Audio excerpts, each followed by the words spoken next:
बेशुमार किस्से कहानी सुनना ये मकसद नहीं है। मकसद है हुसैन की ज़िंदगी से नूर हासिल करना। मकसद है इस करबला की कहानी का जो ज़बरदस्त पैगाम है वो हमारे सामने आ जाए। अब तक हाय सुगरा होता रहा, हाय सकीना होता रहा, अहले बैत अतहार पे इल्ज़ाम रखते रहे, उनको हम बेसबरा साबित किया, उनको हमने रोने धोने वाला साबित किया, उनका चर्चा करके हमने अपने सीने को पीटा। जो कुछ किया गलत किया। हुसैन की कहानी आंसू की कहानी नहीं है, हुसैन की कहानी सीना पीटने की कहानी नहीं है, हुसैन की कहानी रोने धोने की कहानी नहीं है, हुसैन की कहानी सब्र की कहानी है, हुसैन की कहानी इसार की कहानी है, हुसैन की कहानी इस्तिकामत फी दीन की कहानी है, हुसैन की कहानी जालिमों की परवाह किए बगैर हक उनके सामने बोलने की कहानी है। हुसैन की कहानी दबने की नहीं बल्कि जुल्म दबाने की कहानी है।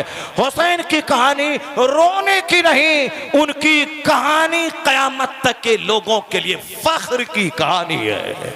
मेरा इमाम हो तो ऐसा, मेरा रहनुमा हो तो ऐसा, जिसने भी सीना पीटा और जिसने भी चेहरे पर मारा और जिसने भी कपड़े फाड़ा, जिसने भी काला कपड़ा पहना, वह हुजूर के गरोह में से है ही नहीं, वह मुस्तफ़ा का है ही नहीं। इसलिए कि बुखारी शरीफ की हदीस में आया है, मन ज़रबल खुदूद व शक्कल जयूब व दाब दावल जाहिलिया लैसा मिन्ना, ही इज नॉट अमंग अस, वह हमारे दरमियान का आदमी नहीं है, वह हमारे गरोह में से नहीं है, वह हमारी उम्मत में से नहीं है, वह हमारे मानने वालों में से नहीं है। कौन? जिसने चेहरे को मारा, अपना गरीबान फाड़ा और जाहिलों की तरह नौहा और मातम किया, वो हमारे घरों में से नहीं है। इसलिए सुन ले, जिसने भी ये कहानी शुरू की है मातम की, घुंघरू की, बिंजू की, डीजे की, मरसिया की, काला कपड़ा पहनने की, सोग मनाने की, उसने अहले सुन्नत व जमात पे जुल्म किया है। उसने अहले बैत अतहार को उन्होंने रोने धोने वाला साबित किया है। उनकी कहानी बोलकर लोगों के सामने बुज़दिली पैदा करने की नापाक कोशिश की है। चंद हिंदुआना रस्मों रिवाज की तरह अपने समाज में हुसैन के नाम पे शरीयत का मजाक उड़ाने की कोशिश की है, बल्कि कुरान, शरीयत, सुन्नत, हदीस पर अमल रोकने के लिए इन राफिजियों ने चंद नियम को गढ़ लिया है। अब अल्लाह का शुक्र है कि जो लोग पंजा के सामने हाथ फैलाते थे, जो लोग साहब चरसी और गंजेरी बंबई की जमीन पर आज भी कहीं न कहीं है, मगर अल्हम्दुलिल्लाह 80% उन गंजेरियों का तमाशा खत्म हो गया। वह पंजा लेके बैठते थे, वह चरस पीने वाला सर झुलाता था और कहता था कि हुसैन की सवारी इस पे आ गई। जो हुसैन दीन बचाने सारा कुंबा लुटाया, वह इस चरसी के माथे पे आ गया। ये चरस पीने वाला, अफीम पीने वाला, गांजा पीने वाला, नमाज छोड़ने वाला, ये चरसी, ये अफीम पीने वाला, ये शराबी, ये पापी, जिसे पेशाब करने का ढंग मालूम ना हो, हुसैन उनके सर पे आ गए। कमजोरों की जमात है औरत, कमजोरों की जमात है बच्चे कमजोर हैं, औरतें कमजोर हैं, औरतों की भीड़ लग जाती है और औरतें कहती बाबा हुसैन मुझको बेटा चाहिए, बाबा हुसैन मुझको घर चाहिए, बाबा हुसैन मेरे शौहर को लंबी उम्र चाहिए, बाबा हुसैन सामने वाला प्लॉट चाहिए। वो चरसी बोलता हाँ हाँ सामने वाला प्लॉट मिल जाएगा, तुम्हें 500 रुपये देना पड़ेगा, तुम्हें 1000 रुपये देना पड़ेगा। वो लोग, ये औरतें समझती हैं हुसैन आ गए। अब वो चरसी इन औरतों के जज्बात का मजाक उड़ाता है। यही तमाशा हर गली कूचे में बंबई में देखने को मिलता था और हिंदुस्तान भर में भी। मैंने अपने गांव में भी एक बेनमाजी के बारे में बचपन में सुना, आज से 50 साल पहले मैंने सुना कि उस पर हुसैन आते हैं। जब वह ढोल बजाता है तब वह खुद साहब सर झुलाता है और उसके बाद 3 दिन तक वह उसी हालत में रहता है। और 10वीं को जब आदमी निशान को ले जाके फर्जी करबला में फंसा देते हैं, जैसे गैर मुस्लिम अपने हाथ से कुछ बनाते हैं, घुमाते हैं, चंदा वसूल करते हैं, शराब पीते हैं, उसी तरह ये चरस पीने वाला अपने हाथ से कुछ बनाता है, दुल्लुल बनाता है, 2 कब्र बनाता है, उसको हुसैन की कब्र समझता है और उसके सामने जाकर के मिन्नतें मांगता है, उसको घुमाता है, पैसा लेके शराब पीता है। फिर उन्हीं के 10वां की तरह 10वीं तारीख को जाके मिट्टी में फर्जी करबला में हंसा देता है। वह गैर मुस्लिम नमाज से खुश नहीं होता, रोजे से खुश नहीं होता, हज व ज़कात से खुश नहीं होता, मगर ये हिंदुआना रस्म रिवाज से खुश होता है, क्योंकि ये काम उसके काम से मेल खाता है। वह भी कुछ बनाता है, वह भी कुछ घुमाता है, वह भी शराब पी के कुछ चंदा करता है, वह भी घुमा के डीजे बजा के नाच के कूद के वह भी जाके 10वीं को पसंद कर देता है। यही काम मुसलमानों ने उससे सीख लिया। हुसैन आजम एक बार शहीद हुए मैदान करबला में। मुहर्रम की 10 तारीख को मुसलमानों ने करोड़ों करबला बना डाला। मुसलमानों ने हर साल इमाम हुसैन को मारने और जाके जमीन में फंसाने की नापाक कोशिशें करनी शुरू की। इसीलिए हुसैन ने गर्दन कटाई थी ताकि शरीयत का मजाक उड़े। इसीलिए हुसैन ने बाल बच्चों को शहीद करवाया था ताकि मुसलमान हिंदुओं की रीति रिवाज की तरह वो सब अपने यहाँ रीति रिवाज लाने लगे। तुम्हारा बाप जिंदा है, क्या तुमने जिंदा बाप का 40वां किया? तुम्हारा बाप जिंदा है, क्या तुमने जिंदा बाप का 10वां किया? तुम्हारा बाप जिंदा है, क्या तुमने जिंदा बाप का तीजा किया? मेरा बाप जिंदा है। आइए सब लोग कुरान खानी कीजिए, आपका परसों तीजा है। सारे लोग मजाक उड़ाएंगे कि जिंदा बाप का तीजा होता है, जिंदा बाप का 10वां होता है, जिंदा बाप का 40वां होता है। जब मेरे जिंदा बाप का 10वां नहीं होता, मेरे जिंदा बाप का 40वां नहीं होता, मेरे जिंदा बाप का तीजा नहीं होता, मेरे जैसे करोड़ों माँ बाप जिस हुसैन पर कुर्बान हो जाए, वह हुसैन अल्लाह की राह में शहीद हुए तो जिंदा है। अल्लाह कहता है वला तकुलू लिमन युक्तलु फी सबीलिल्लाह अमवात, जो अल्लाह की राह में कत्ल किए गए, मारे गए, उसे मुर्दा मत कहो, मुर्दा मत कहो। और दूसरी जगह अल्लाह ने कहा वला तहसबन्नल लज़ीना, यानी उसको गुमान तक मत करो जो अल्लाह की राह में शहीद हो गए वह मुर्दा है। एक कहना जबान से होता है, सोचना ब्रेन से होता है। अल्लाह ने दोनों बातें कह दी कि दिमाग में इमेजिन तक मत करना, थिंकिंग मत करना कि शहीद मर गए हैं, हाथ पांव कट गया है, जिंदा कैसे है। बोलना भी जबान से, वला तकुलू, जबान से बोलना मत, वला तहसबन्नल लज़ीना क़ुतिलू फी सबीलिल्लाह अमवाता, अल्लाह के नाम शहीद किए गए, उसे मुर्दा सोचना तक नहीं, ना बोलना ना मुर्दा सोचना।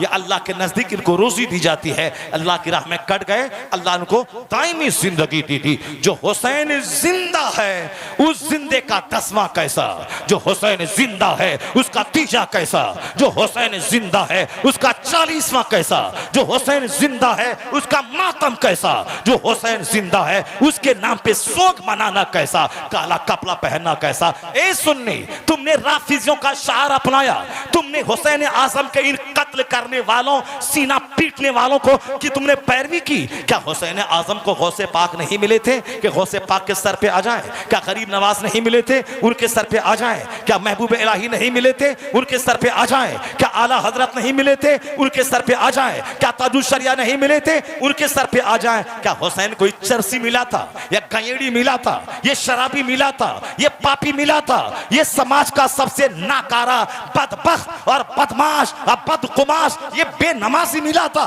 हुसैन उसके सर पे आ गए। ये कौन सा ड्रामा तुमने किया? ये किसकी पैरवी तुमने की, किसकी तुमने नकल की? छोड़ दे ये सारा खुराफात, ये राफिजों का शार छोड़ दे, ये हिंदुआना रस्मों रिवाज छोड़ दे। हुसैन आजम नेज़े पर भी कुरान पढ़ा है। 10 तारीख को तू कुरान पढ़, हुसैन की शान बयान कर और तू कसम खा ले कि हम मातम नहीं करते, हमें फख्र है कि मेरा नेता ऐसा हो, मेरा रहनुमा ऐसा हो, मेरा शहीद ऐसा हो। सब कुछ लुटा के भी कुछ नहीं लुटाया, मेरा रहनुमा ऐसा लाजवाब था, ऐसा बेमिसाल था। हमने कहानी सुन सुन करके इमाम हुसैन की अजमत को हमने पामार करने की कोशिश की है। जिसने हमने आज से 40-35 साल पहले एक खतीब को सुना था, हाय सोहरा, हाय सोहरा, हाय सोहरा, मदीने में रह गई बीमार सोहरा, ये कहता था, रोता था। वह खुद ड्रामा करके रोता था, सारी पब्लिक हंसती थी। यानी रोना पब्लिक को चाहिए, मगर ये खुद रोता था, एक्टिंग करता था। जैसे फिल्म में कोई फिल्म लिख देता है, चंद हीरो उसके एक्टिंग करते हैं, वह रोता भी है, हंसता भी है।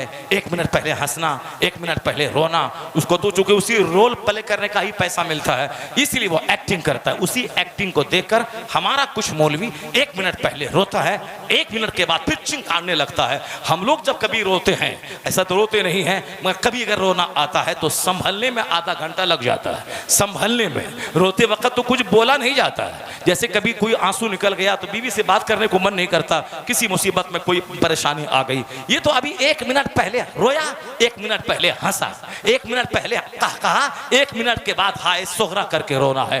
ये राफिजी की कहानी, ये शिया की कहानी, इमाम हुसैन के ये कातिल की कहानी है। सुन्नी रोता नहीं है, हुसैन से हौसला लेता है और बातिल के सामने नह दबने का फैसला करता है। बातिल के सामने सीना सपर रहो, यह तुमसे कह रही है मोहब्बत हुसैन की। असल हुसैनियत यह है, अहले बैत अतहार भंडार है नूर के, वहां से रोशनी ली जाती है। इसीलिए हम कोई किस्सा कहानी और कोई तरह रोने और मातम करने की कहानी नहीं। हमारी तकरीर तो सुन लिए होंगे कि अब ये मौलवी किस सोच का आदमी है, ये क्या बोलना चाहता है। यही सोच फतवा रज़विया में है, यही सोच सवानह करबला में है, यही सोच सदरुल अफाजिल की तहरीर में है, यही सोच हमारे बुजुर्गों की तसनीफात में है। बाकी जो भी खाक करबला की सोच है, शहीद इब्ने शहीद नामी किताब की सोच है, वह सब ड्रामा है, वह सब नावल है, वह सब अफसाना है, वो अपने मन की गढ़ी हुई बातें हैं। महफिल में रंग जमाना है, रोने रोलाने का कहानी कह के अपना नाम ऊंचा करना, अपना काम निकालना है, वो सब उसमें है। बाकी सच्ची बात इतनी है, सच्ची बात करबला की कहानी जरा गौर से सुनिएगा, सच्ची बात कितनी है।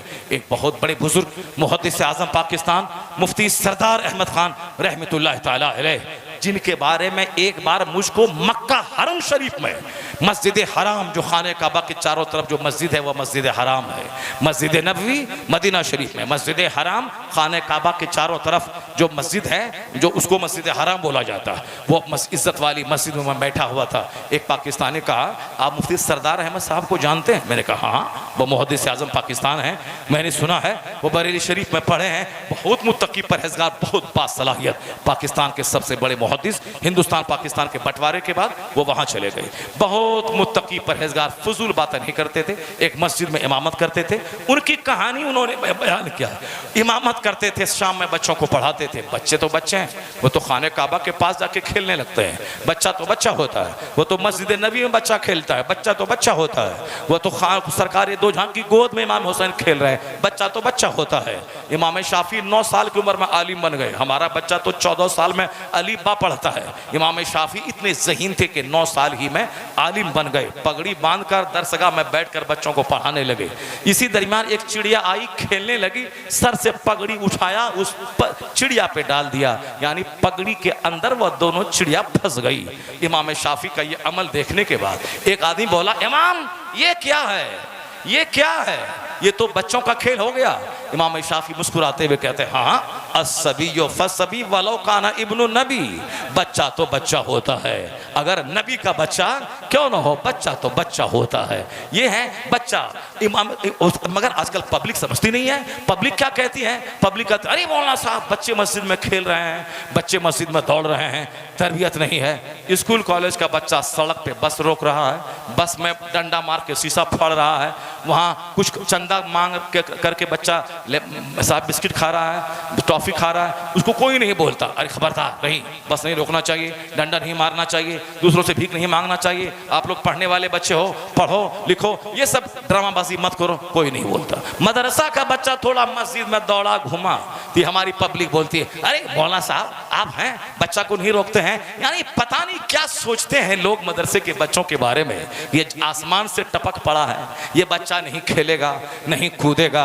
यानी मदरसे का बच्चा सड़क पे दुकान के सामने खड़ा, बच्चा तो बच्चा होता है। देहात का बच्चा, मेरा मदरसा शहर में है, बच्चा वहाँ से शहर में पढ़ने आता है। अब जब पहली बार शहर में आया है, या 4 लेन के किनारे मेरा मदरसा है, अब वहाँ दुकान है, मार्केट है, बिरयानी की दुकानें हैं। वो बच्चा जहाँ असर के बाद छुट्टी हुई दौड़ के सड़क पे आ गया, वो बिरयानी की दुकान देखता है, टेबल कुर्सी देखता है, साहब वो आईना देखता है, वो एसी देखता है, वो बसों को देखता है। अब बच्चे क्या कहते हैं, क्या हजरत बच्चा वहाँ बाहर सड़क पे घूम रहा है, वो बस को देख रहा, पागल की तरह बातें करता है। बच्चा तो बच्चा होता है, मगर ये कहता है ये बच्चा क्यों बाहर खड़ा है, स्कूल का बच्चा बदमाशी कर रहा, कोई नहीं बोलता, मदरसे का बच्चा थोड़ा सा बाहर खड़ा है तो अब कंप्लेन आता है। यही सोच पाकिस्तान में भी थी। मुहद्दिस सरदार अहमद रहमतुल्लाह अलैह इमामत करते थे उस मस्जिद में। बच्चा खेलने लगा, मुतवल्ली बोला है हजरत ये बच्चा खेलता है, क्या करते हैं आप? कहा अरे बच्चा तो बच्चा होता है। कहा नहीं नहीं ये अच्छा नहीं है। कहा कल आ जाना इसी टाइम में। मुतवल्ली को बुलाया जिस टाइम में बच्चे खेलते हैं। जब मुतवल्ली आया उस टाइम में मुहद्दिस आजम पाकिस्तान ने कहा देख मेंबर की तरफ क्या है। जब उसने मेंबर की तरफ देखा तो देखा कि मुस्तफ़ा जाने रहमत मेंबर पे जलवागर है। सरकार बच्चों का खेल देख रहे हैं, मुस्कुरा रहे हैं। अल्लाह समद। मुतवल्ली समझ गया कि ये मेरा इमाम मामूली मौलवी नहीं है बल्कि खुदा रसीदा बुजुर्ग है जो 80 बरस तक प्रयास करता मुस्तफ़ा को देख नहीं पाता। मगर मुहद्दिस आज़म पाकिस्तान ने एक झटके में सरकार का दीदार करवा दिया। कितने बड़े वली होंगे, जरा गौर से सुनना। यह बात मैं क्यों कहा हूँ? आज कहते हैं ना हाय सकीना हाय सुगरा, चिट्ठी आई कर मदीना से चिट्ठी गई, सब झूठा बात, झूठी बात, गड़ी हुई बात। सुगरा मदीने में उस वक़्त बच्ची थी ही नहीं। सुगरा की शादी हो चुकी थी, वो अपने शौहर हसन मुसन्ना के पास थी जिस वक़्त इमाम हुसैन मदीना से मक्का से करबला की तरफ जा रहे थे। सुगरा की बीमार की कहानी, सुगरा के बुखार की कहानी, सुगरा के पांव लिपटने की कहानी, ये सब झूठी कहानी, सच्चाई से कोई ताल्लुक नहीं। सिर्फ मुसलमानों के जज्बात से खेलना, मुसलमानों को रुलाना और फिर इस तरह की गंभीर बातें बोल के लोगों को गंभीर बनाना और अपनी तकरीर जमाने की कहानी है। ये कहानी सच्ची है ही नहीं, हम लोग बचपन से ही सुनते हुए आ रहे हैं। मैंने मौलाना के ज़माने भी सुना, हाय सुगरा बोलता था, खुद रोता था और पब्लिक हंसती थी। इसी तरह की बेशुमार बातें, 80% कहानियां करबला के ताल्लुक से गढ़ी हुई जाहिलों की, राफिजियों की, शियाओं की कहानी है। नमाज पे जोर नहीं देता, हज ज़कात पे जोर नहीं देता, निकाह पे जोर नहीं देता।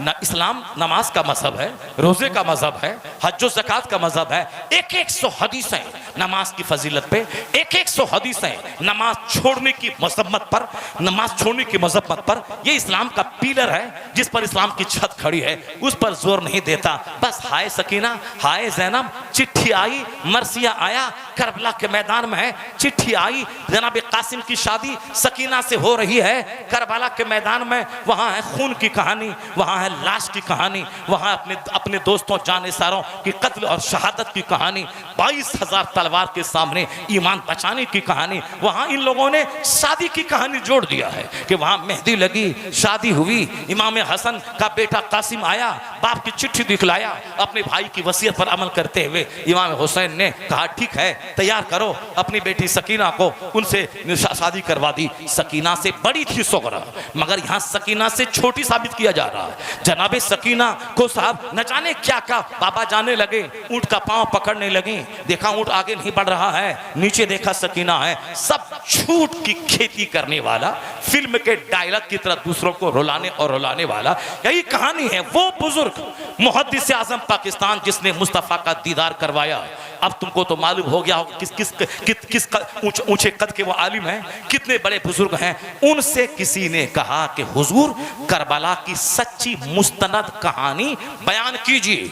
एक जगह कहा मुस्तनद कहानी बयान की, झूठी कहानी नहीं, मौजू गढ़ी हुई नहीं, बनाई हुई नहीं, सही कहानी बयान कीजिए। मुहद्दिस आज़म पाकिस्तान इतने बड़े वली, मुतवल्ली को मुस्तफ़ा का दीदार कराने वाला, एक बहुत बड़े वली जिनका जनाजा जब कचहरी के पास से गुजर रहा था, जो लोग वहां मौजूद थे, अपनी आंखों से नूर की बारिश आसमान से झमाझम उनके जनाजे पे हो रही है। लोगों ने अपनी आंखों से देखा नूर बरस रहा है। वो मुहद्दिस आज़म पाकिस्तान खड़े हुए मेंबर पर सिर्फ एक जुमला कहा, इमाम हुसैन करबला गए, इमाम हुसैन करबला गए। ए लाठी सोटा ताजिया इमाम बाड़ा फर्जी करबला झाझन बाजा मरसिया पैक घुंघरू और तमाशा करने वाले इतने बड़े वली कामिल ने क्या कहा? कहा कि इमाम हुसैन करबला गए और बड़ी बेदर्दी के साथ वहां कत्ल कर दिए गए, बड़ी बेदर्दी के साथ वहां कत्ल कर दिए गए। यही है मुस्तनद कहानी, यही है मोतबर कहानी। वमा अलैना इल्लल बलाग। उसके बाद मेंबर से नीचे उतरे और चले गए। सिर्फ एक जुमला कहा, यही है इमाम हुसैन करबला गए, इमाम हुसैन करबला गए। अब ये गए, वो गए, घर से निकले, वहां गए, ऐसे देखा वैसे देखा, इसको पकड़ा, उसको तसल्ली दी, उसको सीने से लगाया, बीमार बेटी को बोला, यानी एक कहानी अफसाना बना दिया। ये किसी बुखारी, मुस्लिम, तिरमिजी, इब्ने माजा ने सही नहीं है। और जो तारीख, मोतबर तारीख, जो अरब के उलमा ने जो तारीख लिखी है, उस तारीख में ये सारी कोई बात नहीं है। जो जहाँ से इमाम मुस्लिम बिन अकील के 2 बच्चों की शहादत, यहाँ गए वहाँ गए, रात में गए, जेल में रहा, जेल से निकाले गए, औरत ले गई, घर में सुलाई, हारिस आया, उनको देखा, पकड़ा, ले गया, इब्न ज़ियाद उन्होंने कत्ल कर दिया, दरिया में फेंक दिया। यह दोनों बच्चों की कहानी भी ये फर्जी कहानी है, जिसको हमारा बड़ा से बड़ा मोहतबर आलिम उसको 2 घंटे तक नमक मिर्च लगा लगा के बयान करता है, खुद रोता है, पब्लिक को रोलाता है। और साहब जैसे ऐसा बयान करता है जैसे खुद कूफा में था, कादसिया में था, मशकूर नामी दारोगा के पास जेल में था, और उस लकड़ी के पास था जहाँ पानी भरने आई थी, ये वहाँ खड़ा था, उसको देख रहा था, ये हारिस के घर में देख रहा था। वह दोनों बच्चा ख्वाब देखा कि बाप आगे आगे हैं, तो हुजूर कह रहे हैं मुस्लिम तुम आ गए, दोनों बच्चों को नहीं लाए, कहा बस उठ जाओ भैया, अब हम लोग जाने वाले हैं, शहादत करीब आ गई। जैसे ये वहाँ ख्वाब देखते टाइम में वहाँ मौजूद था, वह दोनों का ख्वाब देख रहा था, और ये वहाँ देखा, उनके सामने सारा काम हो रहा। ये सिर्फ फर्जी कहानी,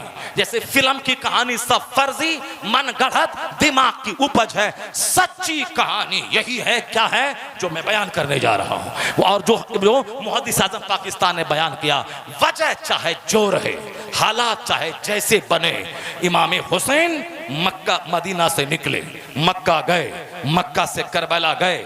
जो लोग खुतूत लिख के आपको बुलाया था कि हमारा कोई इमाम, कोई रहनुमा नहीं है, हमारा कोई हाकिम नहीं है, आप आइए, यजीद जालिम है, शराबी, पापी, बेनमाजी है, हम इसे अपना हाकिम नहीं मानते हैं, आप आ जाइए, मेरी रहनुमाई कीजिए, इमामत कीजिए, मुझे इस जालिम से बचाइए, मुस्तफ़ा के दीन की हिफाजत कीजिए, वरना ये जालिम दीन को तबाह बर्बाद कर डालेगा। बस इमाम आली मकाम ने सदाकत के लिए अपने भाई मुस्लिम बिन अकील को भेजा, वहाँ से उन्होंने, हालात अच्छे थे, 40,000 लोगों ने आपके हाथ पर बैत की, हजरत ने खत लिखा, वो खत आपके पास जैसे मिला, मक्का से आप कूफा की तरफ रवाना हुए, रास्ते में खबर मिली उबैदुल्लाह इब्ने ज़ियाद बसरा से निकलकर कूफा का एडिशनल गवर्नर बनकर वो वहाँ पहुँचा, अत्याचार किया, जुल्म किया, मुस्लिम बिन अकील को शहीद कर दिया। मुस्लिम बिन अकील की शहादत की खबर मिली, हजरत इमाम रास्ते में से निकल चुके थे, लौटना चाहते थे मक्के से कि अब हालात तो वहाँ के ख़राब हैं, मगर मुस्लिम बिन अकील के भाइयों ने, उनके बेटों ने कहा कि अब तो हमारे लिए जाना ज़रूरी है, चूँकि अब हमारे लिए खून का बदला लेना ज़रूरी है, और फिर आपने उनको भेजा था, आपका भेजा हुआ कासिद मारा गया है, अब आप बताइए कि आपका अखलाकी फ़र्ज क्या है। इमाम आक़िल मक़ाम ने कहा चलो अब तो ठीक है, जो होगा तकदीर में लिखा होगा देखा जाएगा, लेकिन अब चूँकि उन लोगों ने वहाँ जाना और मुस्लिम बिन अकील के खून का बदला लेना हमारे लिए जरूरी हो गया है, अब वहां से चले। जब वहां पहुंचे तो हालात देखा, 22,000 की फौज सामने खड़ी है।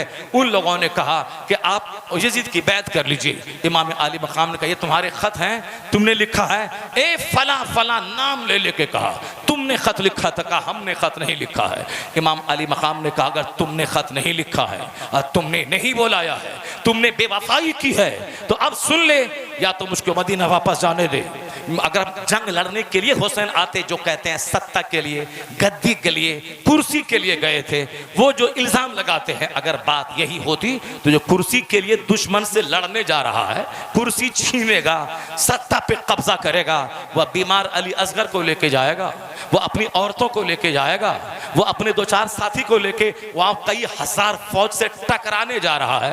कुर्सी छीनने का मतलब है यजीद की फौज से टकरा जाना है, जिनके पास लाखों फौज है, तो लाखों फौज से टकराने के लिए बीमार अली दूध पिता अली असगर को लेके जाना है, बीमार ज़ैनुल आबिदीन को लेके जाना है। और जालिम ये बता दे कि इमाम आली मकाम जो मैदान करबला गए, वह तकाजा यही था कि वहां के लोगों ने कहा था कि हुजूर अगर आप नहीं आए और जान बचा के मदीने में रह गए। और क़यामत में मैंने मुस्तफ़ा से कहा कि सरकार, उम्मत परेशान थी, ये जालिम हम पर जुल्म कर रहा था, शरीयत का मजाक उड़ाया जा रहा था, आपका एक इकलौता चश्मो चिराग मदीने में था। हमने उन्हें आवाज दी कि हम आप पर जान लुटाएंगे, आपकी सुरक्षा करेंगे, आप आके दीन बचाइए। मगर हुसैन जान बचा के मदीने में रह गए, हमको इस जालिम के हाथों तमाशा बनने के लिए छोड़ दिया। उस वक्त हुसैन आपका जवाब क्या होगा? चूंकि हुसैन की नजर क़यामत पे है, हुसैन के घर वालों की नजर मैदान महशर पे है, हुसैन की नजर उम्मत मुहम्मदिया पे है, हुसैन की नजर नाना के प्यार पे है, हुसैन की नजर माँ की शफकत पे है। हमारी नजर सिर्फ दुनिया पे है। हुसैन तो उस नेकी के पहाड़ का नाम है जो 55 साल की उम्र में 25 हज जिन्होंने पैदल किया है, 25 हज। इस एयर कंडीशनड जमाने में आज 5 हज करना मुश्किल है, एक हज के बाद डबल हज करना मुश्किल है। अगरचे 1 करोड़ रुपए जेब में है, मगर जमरात पे रमी करने के लिए उसी भीड़ में तो जाना होगा, फिर उसी भीड़ में वापस आना होगा। चाहे वहां 1 करोड़ रुपए जेब में रहे, मगर खाने के लिए वहां कोई सामान नहीं है, भूखा तो रहना होगा। तवाफ करने के लिए 10 तारीख को वहां से मक्का आना है, वह तवाफ फर्ज अदा करना है।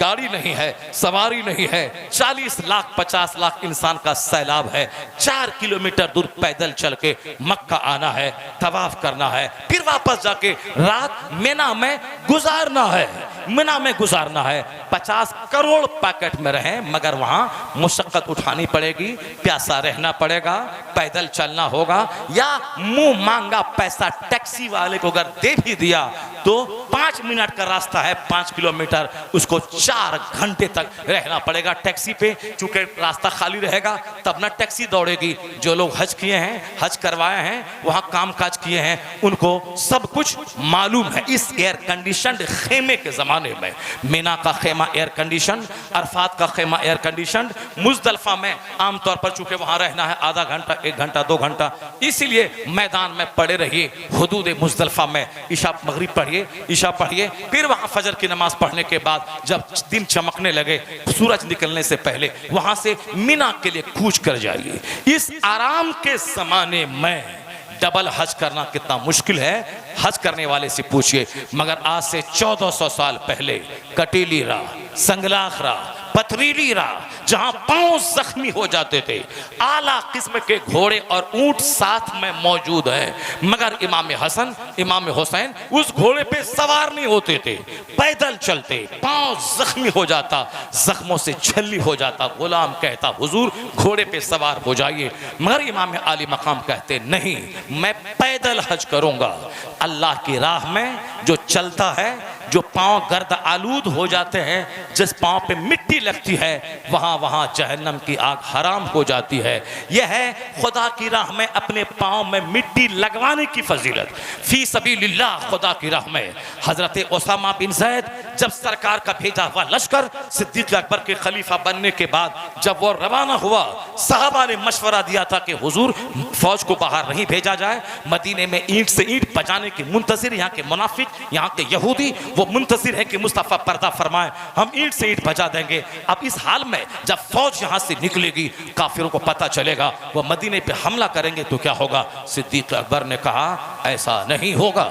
हुजूर ने जो झंडा देकर फौज को रवाना किया है, चाहे अबू बकर की पांव को चील कव्वे नोच के खा जाएं, मगर हुजूर ने जो लश्कर रवाना किया है उसको अबू कहाफा का बेटा वापस नहीं करेगा। यह इश्क रिसालत में डूबा हुआ फरमान था, सिद्दीक अकबर ने जारी किया, फौज नहीं लौटेगी। उमर फारूक जैसे लोगों ने मना किया। इस हाल अभी ताजा ताजा सरकार का विसाल हुआ है, आप खलीफा बने हैं, दुश्मन मुंतजिर है, ऐसे में फौज जो मदीना से बाहर जाएगी तो दुश्मन मदीना पे अटैक कर देंगे, हाल क्या होगा? सिद्दीक अकबर ने क्या कहा? सरकार की पाकीज़ा बीवियों के पांव चील कव्वे लेके जाएं, फिर फिर भी अबू कहाफा का बेटा उस लश्कर को वापस नहीं बुलाएगा जिस लश्कर के सिपह सालार के हाथ में मुस्तफा ने झंडा देकर रवाना किया है, उसको अबू बकर नहीं बुलाएगा। उमर ने कहा बुला लिया जाए, नहीं जाने दिया जाए। उमर फारूक से कहा, अबू बकर सिद्दीक ने दौरे जाहिलियत में बड़े बहादुर थे, बड़े पहलवान थे, क्या मुसलमान होने के बाद तुम बुज़दिल हो गए हो क्या? इस तरह का मशवरा मुझको दे रहे हो। कहा नहीं होगा, वह फौज जाके रहेगी। उसका रिजल्ट क्या मिला? रिजल्ट ये मिला, जब फौज मदीना से बाहर गई, जो काफिर अटैक करने वाला था उसका सीना हिल गया कि मुसलमानों के पास कितनी फौज मौजूद है, इसका पैगंबर अभी विसाल किया है और ये फौज को जिहाद के लिए मुल्क रूम की सरहदों सीमा की तरफ भेज रहा है। इसका मतलब है इनके पास फौज का भंडार है। एक दहशत तारी हो गई, बगैर कत्ल के ये मोर्चा मुसलमान जीत गए, फतह का शहीद हुआ था। इसलिए बाप के बदला लेने की एक भावना भी है, तो इसका जो जज्बा होगा वह दूसरों में नहीं होगा। इसलिए मुस्तफा ने ओसामा के हाथ में झंडा देकर लश्कर का सरदार बनाकर उनको भेजा था। कहां सिद्दीक, कहां ओसामा? सिद्दीक अकबर पैदल पैदल चलने लगे, ओसामा घोड़े से नीचे उतरने लगा। कहा हुजूर, या तो आप घोड़े पे बैठे या फिर मैं उधर जाता हूं। सिद्दीक अकबर ने कहा नहीं ओसामा, तुम्हें घोड़े पर ही बैठना है, अब मुझे पैदल चलने दो। ओसामा ने कहा हुजूर आप खलीफतुल मुस्लिमीन, ऐसा नहीं होगा, आप या तो घोड़े पे सवार हो जाएं मेरे साथ या फिर मैं उतर जाऊं आपके साथ पैदल चलूं। ये अदब, ये डिसिप्लिन खलीफतुल मुस्लिमीन का एहतराम था। मगर सिद्दीक अकबर ने कहा नहीं नहीं, तुम घोड़े पे रहो, मुझे पैदल चलने दो, मेरे पांव में धूल लगने दो। इसलिए कि हदीस में आया है, जो खुदा की राह में जिसके पांव में धूल लगे, जहां तक मिट्टी जाएगी जहन्नम की आग।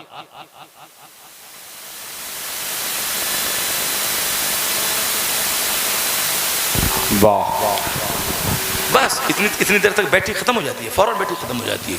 यहाँ 2-2 4-4 घंटा आदमी माइक पे बैटरी खत्म नहीं होती, इतना कमजोर माइक रखता है। तुम लोग माइक बड़ा अच्छा बोल रहा है, जरा गौर से सुनिए। मैं कह रहा हूं, हम लोगों को घर से मस्जिद आने में बोर फीलिंग होती है, अपने घर से ईदगाह जाने में बोर फीलिंग होती है, अपने आलिमों के साथ 2-4-10 कदम चलने, 1 मीटर चलने में बोर फीलिंग होती है। चूंकि मेरी नजर हदीस पे नहीं है, मेरी नजर कुरान पे नहीं, मेरी नजर दुनिया की बेइज्जती पे है, दुनिया की इज्जत पे है। जिसकी नजर रहेगी दुनिया पे, वो बहुत बड़ा कारनामा अंजाम नहीं दे पाएगा।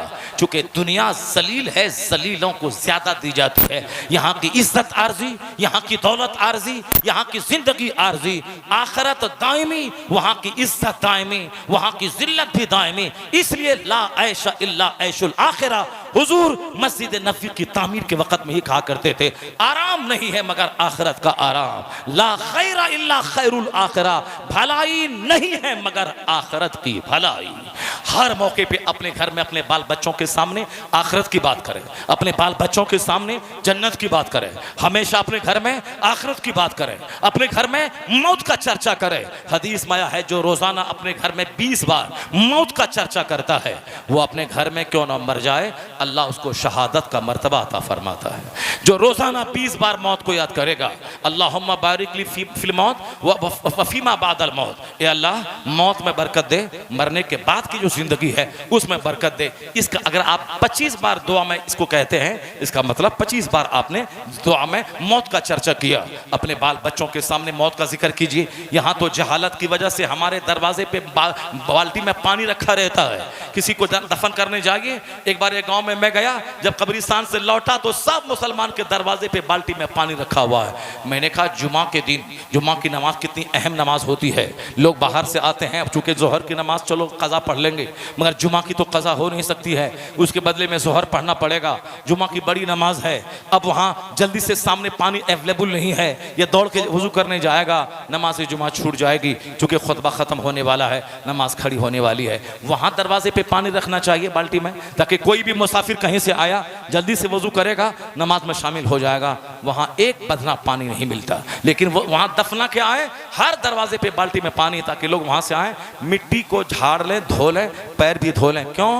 एक तसव्वुर काम करता है, अगर कब्रिस्तान की मिट्टी घर में घुस गई तो घर के सारे लोग मर जाएंगे, घर के सारे लोग मर जाएंगे। आज बाप मरेगा और परसों फला मरेगा, परसों फला मरेगा। मौत का इतना डर है कि जल्दी से कब्रिस्तान से आने के बाद पाँव धो लिया जाए, हाथ धो लिया जाए, मिट्टी झाड़ दिया जाए, मरे नहीं। अगर बेटा बोलता अम्मी मैं तो जयपुर में रहता हूँ, काम काज करता हूँ, आप नेपाल में मर गई, फिर मैं वहाँ से कैसे आऊँगा? माँ बोलती है खबरदार, नहीं बोलेगा, मौत का नाम नहीं लेगा, मौत का नाम नहीं बोलेगा, नहीं मरेगा तुम, यानी सब दिन वो जिंदा रहेगा, नहीं मरेगा। माँ बोलती है नहीं बोलेगा बेटा, जबकि बोलना चाहिए। अगर ऐसा हो गया, माँ कहती हाँ बेटा अगर तुम बाहर फंसे हो, नहीं भी आओगे, वहीं से दुआएं मगफिरत कर देना, या फिर अगर पैसा कौड़ी तेरे पास में है, बाई प्लेन आ सकते हो तो आ जाना, वर नहीं मत आना, दुआ कर देना। मुर्दा चेहरा देख के क्या करोगे? अभी तो देख ही रहे हो, जिंदगी में मोहब्बत करो। ये बातें होनी चाहिए ताकि जो बातें होने वाली हैं उसके ताल्लुक से पहले से बंदा प्रिपेयर रहे, तैयार रहे। इसीलिए कुरान शरीफ में दर्जनों जगहों पे मौत का चर्चा है। हदीस में आया है तुम सुबह करो तो शाम का इंतजार मत करो, मौत को याद करो, अपने आप को मुर्दों में शुमार कर लो। हमेशा सहाबा अपने घर में मौत की बात, जिहाद की बात, शहादत की बात, बाल बच्चे पैदा हों उसे मुजाहिद बनाएंगे, ये सारी बातें होती थी। तो 4-4 बेटा शहीद हो जाता था। औरतें न चेहरे पे मारती थी, न सीना कूटती थी, न अपने गरिबान फाड़ती थी, न सर के बाल खुलते थे। बेटा मरा है मगर मेरा दीन तो नहीं मरा है, मेरी शरीयत तो नहीं मरी है। एक खातून के कई बेटे मर गए, वो उन्होंने न वावेला मचाया, न सर के बाल खोले, न चेहरा नोचा, न गरीबान फाड़ा, और कुछ नहीं बल्कि सिर्फ थोड़ा सा कपड़ा खिसका तो आपने उस कपड़े को जबर जोर से ताकत लगा के उसको खींचा और अपने खुले हुए बदन को ढांप लिया। देखने वाला बोला वाह वाह, बच्चे जवान शहीद हो गए। और माँ को पर्दे का इतना ख्याल है, माँ को पर्दे का इतना ख्याल है, वह खातून पर्दे से क्या बोलती है, ऐ मेरी माँ, ऐ मेरी बहन, ऐ मेरी बेटी, तुम्हारा कसूर तो कम है, तुम्हारे शौहर ने तुझको दीन नहीं बताया, और तुम्हारे बेटे ने तुझको दीन नहीं सिखाया, और तुम्हारे बाप ने भी दीन नहीं सिखाया। अगर तेरा बाप दीन सिखाता, स्कूल की पढ़ाई बाद में पहले दीन सिखाता, तो तुम जहालत वाली बोली नहीं बोलते।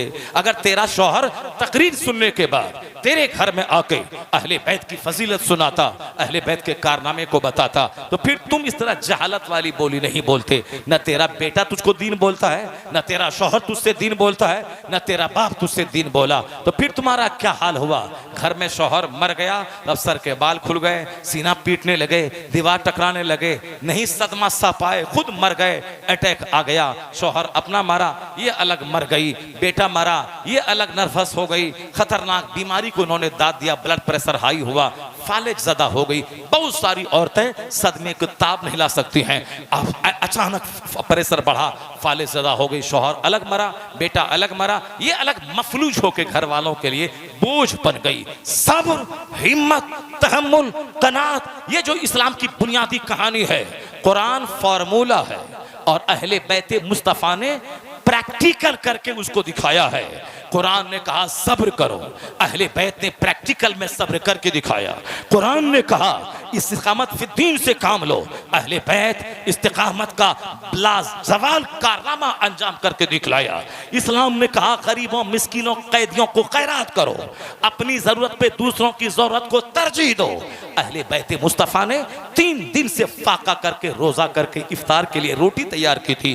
कैदी, मिस्किन, यतीम आए, वह तमाम रोटियां उठाकर यतीम मिस्किन कैदी को दे दी गई, पानी पी के इफ्तार कर लिया गया। यह है कुरान ने कहा खर्च करो, दूसरों की जरूरत को अपने ऊपर प्रीफरेंस दे दो, पहले उसका काम बनाओ। कुरान ने थ्योरी दी, प्रैक्टिकल करके अहले बैत मुस्तफ़ा ने दिखा दिया। इसलिए हुजूर ने कहा था, या 2 चीजें मैं छोड़ के जा रहा हूं, एक कुरान और एक अहले बैत। कुरान थ्योरी है, अहले बैत उस थ्योरी का प्रैक्टिकल है जो करके दिखाया है।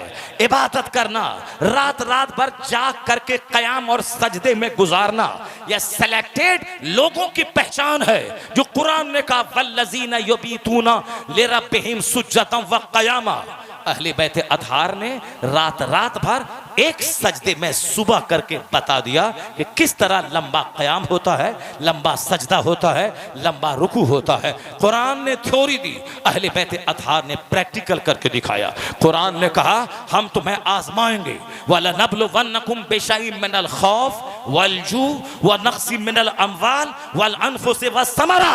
कुरान कहता ए बंदे, मैंने तुझको पैदा किया है ना, मैं पैदा करने वाला भी हूँ, मैं मारने वाला भी हूँ, मैं सुख देने वाला हूँ, मैं दुख देने वाला हूँ। जिंदगी में दर्द भी है, आराम भी है, रात भी है, दिन भी है, काला बाल भी है, सफेद बाल वाला बुढ़ापा भी है, गरीबी भी है, अमीरी भी है, धूप भी है, छांव भी है, गर्मी भी है, ठंडा भी है। ऐसा नहीं है कि आराम मिल रहा है तो अल्लाह अल्लाह, और जब अल्लाह ने तकलीफ दी तो अल्लाह से नाराज हो गए।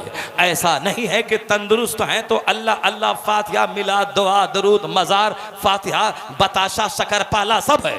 और जहाँ गरीबी आई, मज़ार छोड़ा, मस्जिद छोड़ा, मौलाना छोड़ा, खत्म। सुख है, अजमेर दौड़ के जा रहे हैं, पैसा घटा, अजमेर से नाराज हो गए। अब ख्वाजा बाबा के दरबार में वह सत्य नहीं रहा, अब वहां वो मुराद पूरी नहीं होती है। मालदार है तो वाह वाह, गरीब हुए तो मुंह तोड़ के, सीना तोड़ के घर में बैठ गए। मौलाना से नाराज, जलसे से नाराज, रमजान के रोजे से नाराज। जब अल्लाह ने हमको दुख दिया है, हम क्यों रोजा रखें? जिसको अल्लाह ने माल दिया है, घर में चावल है, वह रोजा रखे, हम क्यों रखें? हमको तो अल्लाह ने कुछ नहीं दिया है। तो ये लोग वो बोलते हैं जो दुनिया की रियलिटी को नहीं जानते हैं। अल्लाह ने क्या कहा? मैंने तुमको जिंदगी दी है, मैं मौत दूंगा। मैंने आराम दिया है, मैं आजमाने के लिए दुख दूंगा। मैंने तंदुरुस्ती दी है, मैं आजमाने के लिए बीमारी दूंगा। मैंने फल दिए हैं खाने के लिए, मैं आजमाते हुए कभी बारिश में, कभी गर्मी में फलों को तबाह कर दूंगा।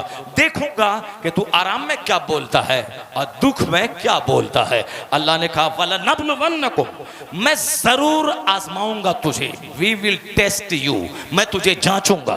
किसमें कैसे जांचूंगा? भूख देकर। जो मैंने भूख, मैं भूख दे के आजमाऊंगा, मैं खौफ दे के आजमाऊंगा, कभी अमन दे के आजमाऊंगा। कोई टेंशन नहीं, तुम्हारी गवर्नमेंट है, आराम से मस्जिद जाओ, आओ, रात के 2 बजे जाओ, कोई टोकने वाला नहीं। तो मैं देखूंगा कि इस अमन के जमाने में तुमने क्या किया। तुमने अमन के जमाने में फिल्में देखा, डकैती करने गए, दूसरों पे धौंस जमाया, क्या किया? जब अमन का गलत इस्तेमाल होगा तब अल्लाह जालिम हुक्मरानों को मुसल्लत कर देता है। अब घर से बाहर निकलना मुश्किल होता है। अब ले, पहले अमन का मिसयूज किया, अब खौफ का माहौल आ गया। अब तू क्यों चिल्लाता है? खौफ आ गया, डर का माहौल है, इज्जत बचाना मुश्किल है। अमन मैं देता हूं, खौफ भी मैं ही दूंगा। देखूंगा तू बोलता क्या है। अमन में क्या शुक्र अदा किया, खौफ में क्या तुमने सब्र किया। अल्लाह कहता है मैं भूख से आजमाऊंगा, मैं खौफ से आजमाऊंगा, मैं माल और फल की कमी से आजमाऊंगा, मैं जान की कमी से आजमाऊंगा। यानी कभी मौत दूंगा, कभी भूख दूंगा, कभी खौफ दूंगा। मैदान करबला में सब जमा है, वहां भूख भी जमा है, वहां यजीदी फौज का खौफ भी जमा है, वहां बाल बच्चे शहीद हो रहे, जान की कमी ये भी वहां जमा है, परदेश जमा है, चटियल मैदान जमा है। अल्लाह ने आगे क्या कहा कि अगर तुम लोगों ने सब्र किया, वह बशरी साबिरीन लजीना इज़ा असाबतहुम मुसीबा, अगर उन्होंने मुसीबतों के आने के बाद चिल्लाया नहीं, गरीबान नहीं फाड़ा, सर के बाल नहीं नोचे, अगर सब्र किया कि जो अल्लाह नेमत दिया है उस अल्लाह को पूरा पूरा हक हासिल है कि वो हमें मुसीबत भी दे। हक नेमत जब मिले तो शुक्र अदा करे, अल्लाह तेरा शुक्र है, मेरी मेहनत का दखल नहीं, तूने अपने फजल से दिया है। मकान, दुकान, गाड़ी, सेहत, तंदुरुस्ती, अच्छी फरमा बरदार बीवी, अच्छे माँ बाप, अच्छा पड़ोसी, ये सब तेरी नेमत है मालिक। लकल हम्द व लका शुक्र, तेरे लिए तारीफ है, तेरा शुक्र है। मेरी मेहनत से घर नहीं बना है, 50 करोड़ का बंगला एक लफ्ज लिख के दरवाजे पे मोमिन ने डाल दिया, हासा मिन फजल रब्बी। 50 करोड़ के मकान बनाने में न मेरी मेहनत का दखल है, न मेरे जद्दोजहद का दखल है, यह सिर्फ अल्लाह के फजल से बना है। अगर तुमने अल्लाह की नेमत का शुक्र अदा किया तो अल्लाह कहता है वला इन शकरतुम लाज़ीदन्नकुम, हम नेमत को बढ़ाते जाएंगे। तू बोल सिर्फ अल्लाह ने दिया, मैं बढ़ा दूंगा। बोल अल्लाह ने औलाद दी, अल्लाह ने बीवी दी, अल्लाह ने जवानी दी, अल्लाह ने सेहत दी, अल्लाह ने जबान दी, अल्लाह ने आंख दी। गरीबी का रोना मत रो, बल्कि जबान की अहमियत समझो। सोने का घर अल्लाह दे देगा और तुझको घोंगा बना देगा, ये पसंद है? अल्लाह 1000 एकड़ में घर दे देगा, अल्लाह तेरे पाँव को फाले ज़दा बना देगा, ये पसंद है? अल्लाह तुझे 50 करोड़ का मॉल दे देगा और कान और आंख की बीनाई और समात को छीन लेगा, क्या ये पसंद है? नहीं पसंद है। जब नहीं पसंद है तो हजारों करोड़ के मॉल से ज्यादा कीमती जबान अल्लाह ने दी है, इसका शुक्र तो अदा नहीं करता। जबान से झूठ बोलता है, गीबत करता है, चुगलखोरी करता है, अब बैठ करके सिर्फ दूसरों की बुराई बयान करता है। कभी नहीं बोला ये मौलाना अच्छा है, ये मदरसा अच्छा है, ये आदमी अच्छा है, ये नमाजी है, इसका अखलाक बड़ा अच्छा है, ये कर्ज लेता है 10 दिन में दे देता है, इसका अखलाक बड़ा अच्छा है। कभी नहीं। जब भी देखो घटिया किस्म का आदमी सिर्फ गीबत की पोटली लेके बैठा है। ये इमाम ऐसा है, ये मौज़िन ऐसा है, ये मौलाना ऐसा है, ये जो तकरीर कर रहा था, भाषण दे रहा था, वो ऐसा है। खींच तान करके ऐब निकाल देना है, अपना ऐब के पहाड़ में है वो नजर नहीं आता, किसी में तिनका है उस तिनके को बयान कर देना है। यानी घटिया सड़ा हुआ आदमी। अल्लाह की तारीफ करनी चाहिए, दूसरों की खूबी बयान करनी चाहिए, या नहीं तो चुप रहना चाहिए। हुजूर ने क्या कहा? मन कान युमिनु बिल्लाहि वल यौमिल आखिर फलयकुल खैरन औ लियस्मुत। यानी जो अल्लाह और आखिरत के दिन पे ईमान लाता है या तो अच्छी बात बोले या चुप रहे। एक ही फॉर्मूला दिया हुजूर ने, या तो चुप रहो या फिर अच्छी बात बोलो, वरना चुप रहो, गीबत मत करो, फजूल गोई मत करो, दूसरों की बुराई का पलंडा खोल के मत बैठ जाओ। यहाँ देखिए क्या हाल है, बिरयानी से ज्यादा मजे ले लेके गीबत हो रही है और सामने वाला बंदा सुन सुन करके वह सर हिला रहा है जैसे ये रसगुल्ला खा रहा है और सामने वाला गीबत सुन के रसमलाई खा रहा है। कुरान कहता है अपने मरे हुए भाई का गोश्त खाना, किसी की गीबत करना। अल्लाह ने जबान दी है, बोल अल्लाहुम्मा लकल हम्द व लका शुक्र। जब भी जबान खोले बोल सुभानअल्लाह अल्हम्दुलिल्लाह अल्लाहु अकबर। जब भी जबान खोले दूसरों की तारीफ कर, नमाजी की तारीफ, आलिम की तारीफ, नेक लोगों की तारीफ, उनके अखलाक की तारीफ। और किसी में बुराई है तो चुप रह, बुराई मत बोल, खामोश रह। जो मोमिन भाई के ऐब पे पर्दा डालेगा अल्लाह उसके ऐब को कयामत के दिन ढांप देगा।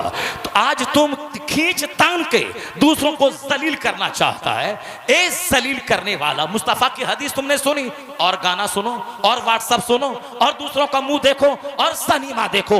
हुजूर ने कहा मन रद्द अन इर्द अखी रद्दल्लाहु अन वजहिही नार यौमल क़यामा।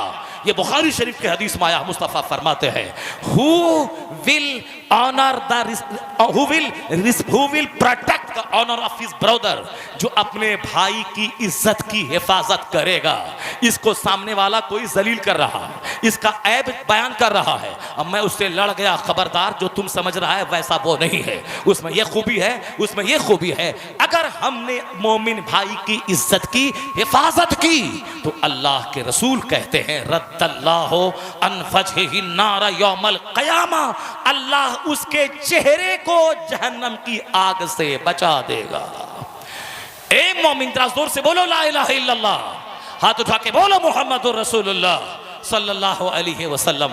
और तकरीर करवाओ 3 बजे भोर में, 4 बजे भोर में, 4 बजे भोर तक जलसा चला। वो सब घूमने वाला मेला वो भी घर चला गया होगा, वो दुकान सभी सोनी पड़ गई होगी। यही कीमती बात है।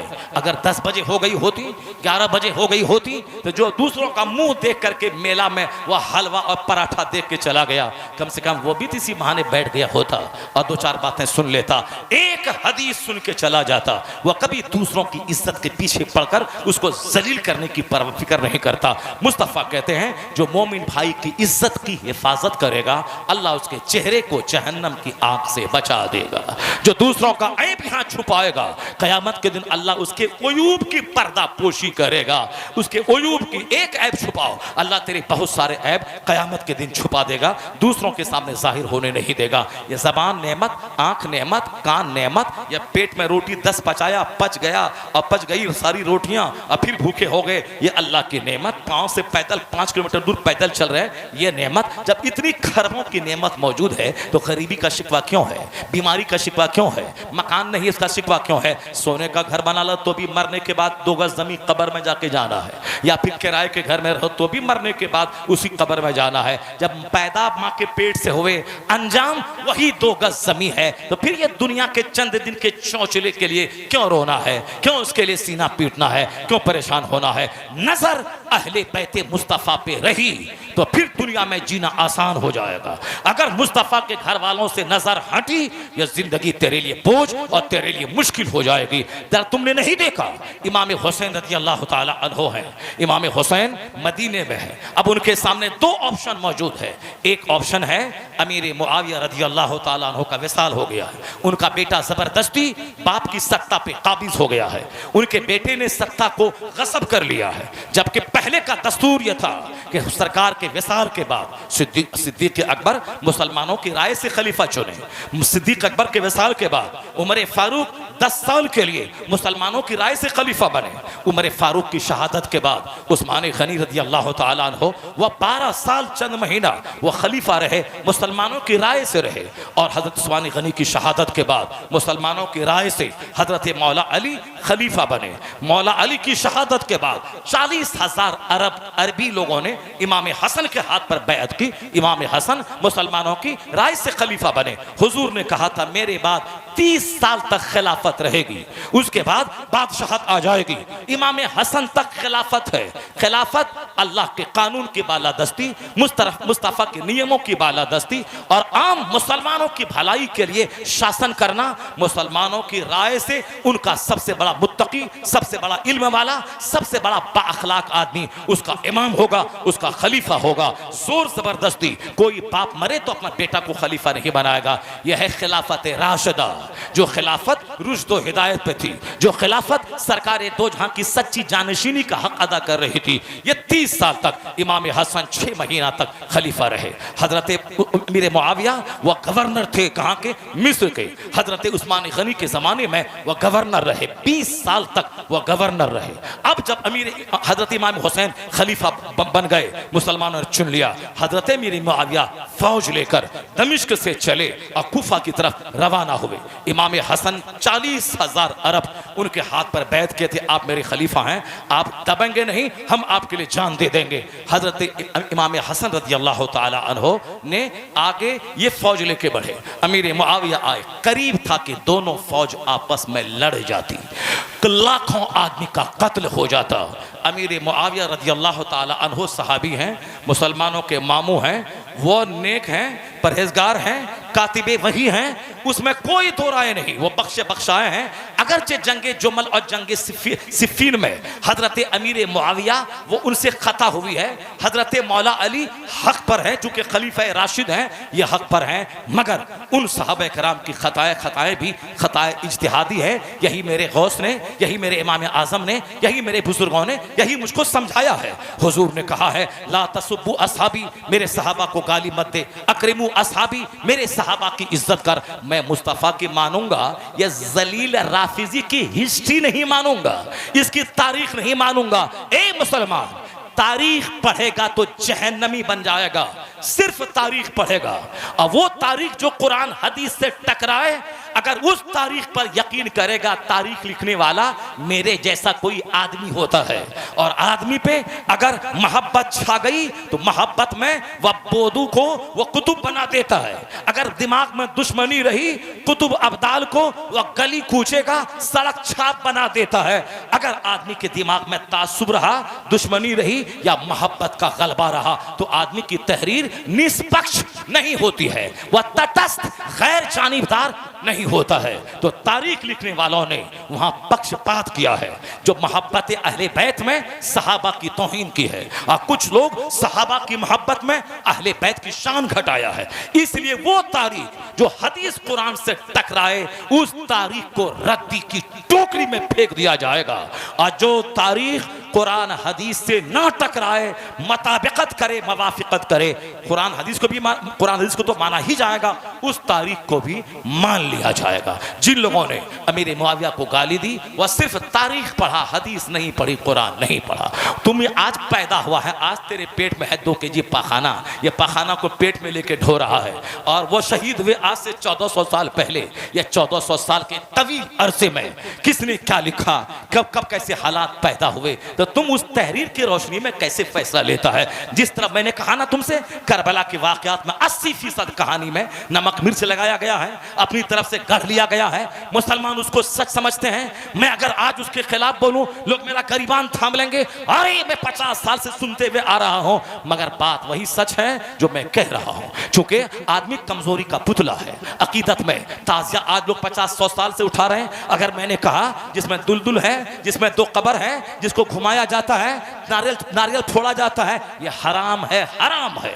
इमाम हसन की कब्र है जन्नतुल बकी में। इमाम हुसैन की कब्र अनवर है या तो करबला में है, या फिर दमिश्क में है, या फिर मिस्र के लोगों का अकीदा है सरे अक़दस को मिस्र में दफनाया गया है, जिसमें अक़दस करबला में दफन है। बाकी सरे अक़दस के बारे में 3 कौल है। एक कौल है या तो सरे अक़दस वो जन्नतुल बकी में है, या फिर दमिश्क में है, या फिर मिस्र में है। या डिस्प्यूटेड कौल है सरे अक़दस जहां भी दफन हो। सरे अक़दस तो नेज़े पे रहने के बाद भी कुरान पढ़ा है, जिसमें अक़दस मैदान करबला में है। तो मैं कहना चाहता हूं, बातें तारीख में बहुत तरह की होती है, इसलिए बहुत सारी बातें नमक मिर्च लगा के लोगों ने बयान किया है। सच्ची बात वही है, हुसैन जन्नती है, जन्नती नौजवान के सरदार हैं। अहले बैत की मोहब्बत हम पर फर्ज है। ये अहले बैत अतहार है। अल्लाह उनको पाकीज़गी अता किया है, तमाम गंदगी से दूर किया है। रसूल पाक की बीवी मुसलमानों की मुक़द्दस माएँ है, यानी मुस्तफ़ा के घर वाले हमारे लिए वो काबिल एहतराम, काबिल इज्जत, काबिल तकलीद, उनकी मोहब्बत हम पर फर्ज है। और सहाबा की ताज़ीम ये भी हम पर लाजिम है, ईमान का हिस्सा है। मुस्तफ़ा ने कहा है मेरे सहाबा की इज्जत करो, ला तसब्बु अलियन, अली को गाली मत दे, सहाबा को गाली मत दे। अली का नाम लेके कहा मेरे अली को गाली मत दे। बहुत सारे लोग मौला अली को गाली दे रहे हैं, खारजी लोग, खारजी राफिजी अली की मोहब्बत में अमीर मुआविया को गाली देते हैं। मगर एक कौम मुस्लिम इन तमाम अंधकारों के बीच में एक उजाले का रास्ता है, वो रास्ता है मसलके आला हजरत। कहते हैं मुस्तफा ने कि सहाबा कश्ती नूह की मानिंद है, इस कश्ती पे सवार हो जा। सहाबा सितारों की मानिंद है, अहले बैत कश्ती की मानिंद है। अब कोई कश्ती सितारों के नूर के बगैर नहीं चलती है। कश्ती अहले बैत की मोहब्बत पे सवार हो जा, सहाबा से नूर हासिल कर, तेरी कश्ती मंजिल मकसूद पर पहुंच जाएगी। इसी दोनों हदीस का तर्जमा बरेली का आला हजरत करते हैं कि अहले सुन्नत का है बेड़ा पार, असहाबे हुजूर नज्म है और नाव है इतरत रसूलुल्लाह की। आप थक गए आप थक गए। अच्छा चलिए, बहुत बातें हो गई हमारी, बहुत बातें मैंने कर दी। आपसे 3 बजने वाला है। अब बस मैं नारे तकबीर, जोर से लगाइए, नारे तकबीर, नारे रिसालत, मसलके आला हजरत, उलमाए किराम। बस सिर्फ अब 2 बातें सुन लीजिए।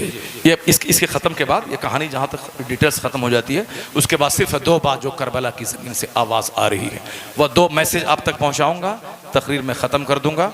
उसके बाद हमारा जलसा होगा, हमारे उलमा कराम होंगे और आप सब होंगे और आप जानेंगे। अब मैं सिर्फ ये कहना चाहता हूँ, हज़रत इमाम हसन रज़ी अल्लाह तआला अन्हु वो अहले बैत अतहार के चश्मो चिराग हैं। ए बाबू है कहाँ जा, ख़त्म होने वाला, बैठ जाओ। मैं जानता हूँ कि तूने बड़ी खिदमत की है, उलमा इकराम की बड़ी खिदमत की है, चाय नाश्ता खाना सब खिलाया है, वो सब किया, मगर बिल्कुल मेन तकरीर सुनते जाओ, जो तकरीर का निचोड़ है, जो बिल्कुल तकरीर की जान है, जो आखिरी पहलू है, उसको सुन के जाओ। हजरत इमाम हसन 40,000 अरब आपके पास हैं, इनको किसी से लड़ा देते और फिर आप बाताज बादशाह बन के रहते। मगर अमीर मुआविया रज़ी अल्लाह तआला अन्हु बड़े मुदब्बिर, बड़े अक्लमंद, बड़े ज़हीन, बड़े फतीन, बड़े चालाक, बड़े फाइज थे, बहुत अक्लमंद। यहाँ तक कि बड़े बड़े मसाइल की गुत्थी बैठे बैठे हल कर देते, सामने वाला दंग रह जाता। चूंकि हुजूर ने अमीर मुआविया के लिए दुआ की थी, या अल्लाह मुआविया को हिसाब किताब का इल्म दे दे और इन्हें अजाब से बचा दे। तो हुजूर ने जब दुआ की है तो सरकार की दुआ है, अमीर मुआविया बड़े सहीन, बड़े अक्लमंद और बड़े हिकमत अमली से काम करने वाले, 40 साल लंबा तजर्बा आपको है। 20 साल बहैसियत गवर्नर, अब 20 साल बहैसियत बादशाह, खलीफा बादशाह बन करके वो रहे। हजरत इमाम हसन ने सोचा, अमीर मुआविया ये तो पहल करके ये बोलेंगे नहीं कि हुकूमत आप ले लीजिए, खिलाफत आप ले लीजिए, मैं दस्तबरदार हो जा रहा हूँ, ये तो मुमकिन है कि अमीर मुआविया नहीं कहे। अगर मैं भी जिद पे आड़ा रह गया तो फिर क्या होगा, दोनों फौज टकराएगी, हज़ारों लाखों लोग शहीद कर दिए जाएंगे। क्योंकि इमाम हसन मुस्तफ़ा का चश्मो चराग है। हुजूर ने कांधे पे लिया है, लुआब दहन डाला है, पेशानी को चूमा है, सीने से लगाया है। वो सरकार दो जहां की के हालात, कवाइफ और आदात जमीला, अखलाक हसन सब का मजहर थे हसनैन करीमैन। ये हाजी लाजवाब हसनैन करीमैन, नमाजी लाजवाब, सखी लाजवाब। जिंदगी में 2 बार सारा माल अल्लाह की राह में खर्च कर दिया, एक सुई तक नहीं रखा। हम लोग 10 टका देने में आगे पीछे करते हैं, 10 देते हैं, 100 आएगा कि नहीं आएगा, मगर वह मुस्तफ़ा के चश्मो चराग थे। लाखों का माल 2 बार सुई तक नहीं रखा, सब राह खुदा में खर्च कर दिया। अल्लाह ने फिर दिया और 3 बार आधा आधा माल। 5 करोड़ का माल है तो 2.5 करोड़ अल्लाह की राह में, 2.5 करोड़ अपने पास। आपके पास भी 1 लाख है तो 50 लाख अल्लाह की राह में दीजिए, या सोच कर दीजिए कि अगर आपके पास 1 लाख है, 50,000 अल्लाह की राह में दे दीजिए, और ये सोच कर कि ये 50 लाख 5 लाख लेके मेरे पास। अल्लाह की साथ पर मजबूत यकीन चाहिए। मुस्तफ़ा ने लुआब दहन डाल के हसनैन करीमैन को उस पुख्तगी ईमान के मनसब पे पहुंचाया था कि जहां से 1 इंच पीछे न लाश, न गरीबी, न इख्तिदार की हवस, दुनिया की कोई चीज उसे हटा ही नहीं सकती थी। वो अब मुस्तफ़ा ने ऐसी तरबियत की थी हसनैन करीमैन की। इमाम हसन ने देखा कि अब तो लाखों लोग कट जाएंगे, लाखों लोग मर जाएंगे, ये 40,000 मेरे पीछे हैं, कहते हैं कि आपको झुकना नहीं है। मगर इमाम हसन ने कहा अल्लाह की खुशनुदी के लिए, मुसलमानों को खून रेज जंग से बचाने के लिए, कत्ल होने से बचाने के लिए इमाम हसन ने पेशकश कर दी और अमीर मुआविया से कहा 3 शर्तों के साथ मैं खिलाफत हुकूमत आपके हवाले करता हूँ। हुकूमत की कुर्बानी, सत्ता कुर्सी की कुर्बानी बहुत बड़ी होती है। कोई आदमी जान दे देता है, कुर्सी नहीं देता है, लेकिन इमाम हसन ने कुर्सी दे दी। अमीरुल मोमिनीन अमीर मुआविया को कुर्सी दे दी, सत्ता दे दी। ये जान देने से भी बड़ी कुर्बानी है कि कुर्सी दे दी और मदीने में आम दुर्वेश की तरह जिंदगी बसर करने के लिए आप चले गए। अमीर मुआविया बाताज खलीफा हो गए। 20 साल बहैसियत गरीब गवर्नर, 20 साल बहैसियत मुसलमानों के उमूर के हाकिम और जिम्मेदार खलीफतुल मुस्लिमीन बन के वो दमिश्क से हुकूमत की। इस 20 साल के पीरियड में एक बार भी इमाम हसन ने अपने लोगों के साथ अमीर मुआविया की फौज पे चढ़ाई नहीं की, खत तक नहीं लिखा कि हुकूमत मेरे हवाले कर दीजिए। मैंने 3 शर्तों से आपको खिलाफत दी थी, उसमें पहली शर्त यही थी कि बर वक्त अमीर मुआविया खलीफा बनाए जाते हैं और उसके बाद खिलाफत इमाम हसन की तरफ लौटेगी। अब मैं खिलाफत ले लूंगा, अब मुझको चाहिए। अमीर मुआविया से अगर इमाम हसन डिमांड करते, मुमकिन है कि अमीर मुआविया खिलाफत शर्त के मुताबिक इमाम हसन को दे देते। वह मुस्तफ़ा का लाडला चहीता नवासा इमाम हसन ने मुसलमानों को खून रेज जंग से बचाकर खिलाफत उनको दे दी। वापस मदीना आ गए, दुर्वेश की तरह रहने लगे। लोगों ने कहा कि अब इमाम हसन फिर दोबारा बादशाह बनने की चाहत कर रहे हैं। किसी ने आपसे कहा मैं अल्लाह की खुशनुदी की खातिर खिलाफत में दे दिया उनको, अब मैं लोगों को खुश करने के लिए वो खिलाफत वापस ले लूं, ऐसा नहीं होगा। लोगों ने कहा यह शेम है, शेम है, शेम है। जाओ जाओ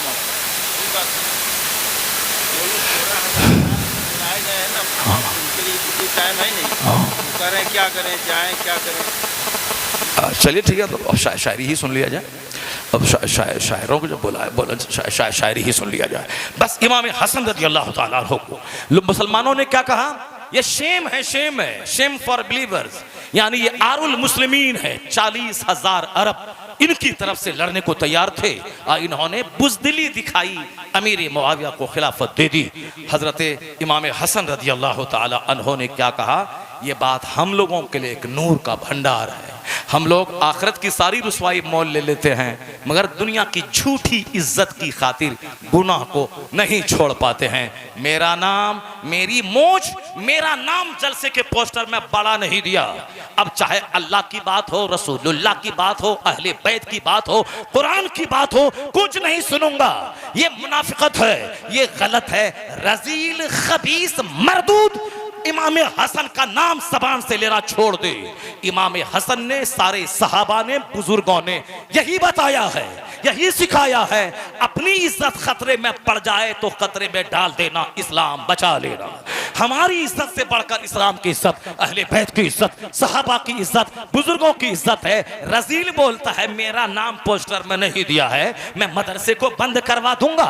मदरसे में बच्चे कुरान पढ़ते हैं, मुस्तफा की हदीस पढ़ते हैं, मगर अपनी मोच, झूठी मोच को सीधी करने के लिए ये साहब बोलता है मेरा नाम नहीं है, मैं इसको सपोर्ट नहीं करूंगा। झूठा नाम, झूठी शोहरत की खातिर जलसा ना हो, फलाह हो जाए, मौलाना ना आए, मदरसा बंद हो जाए, इमाम भाग जाए, सब चलेगा।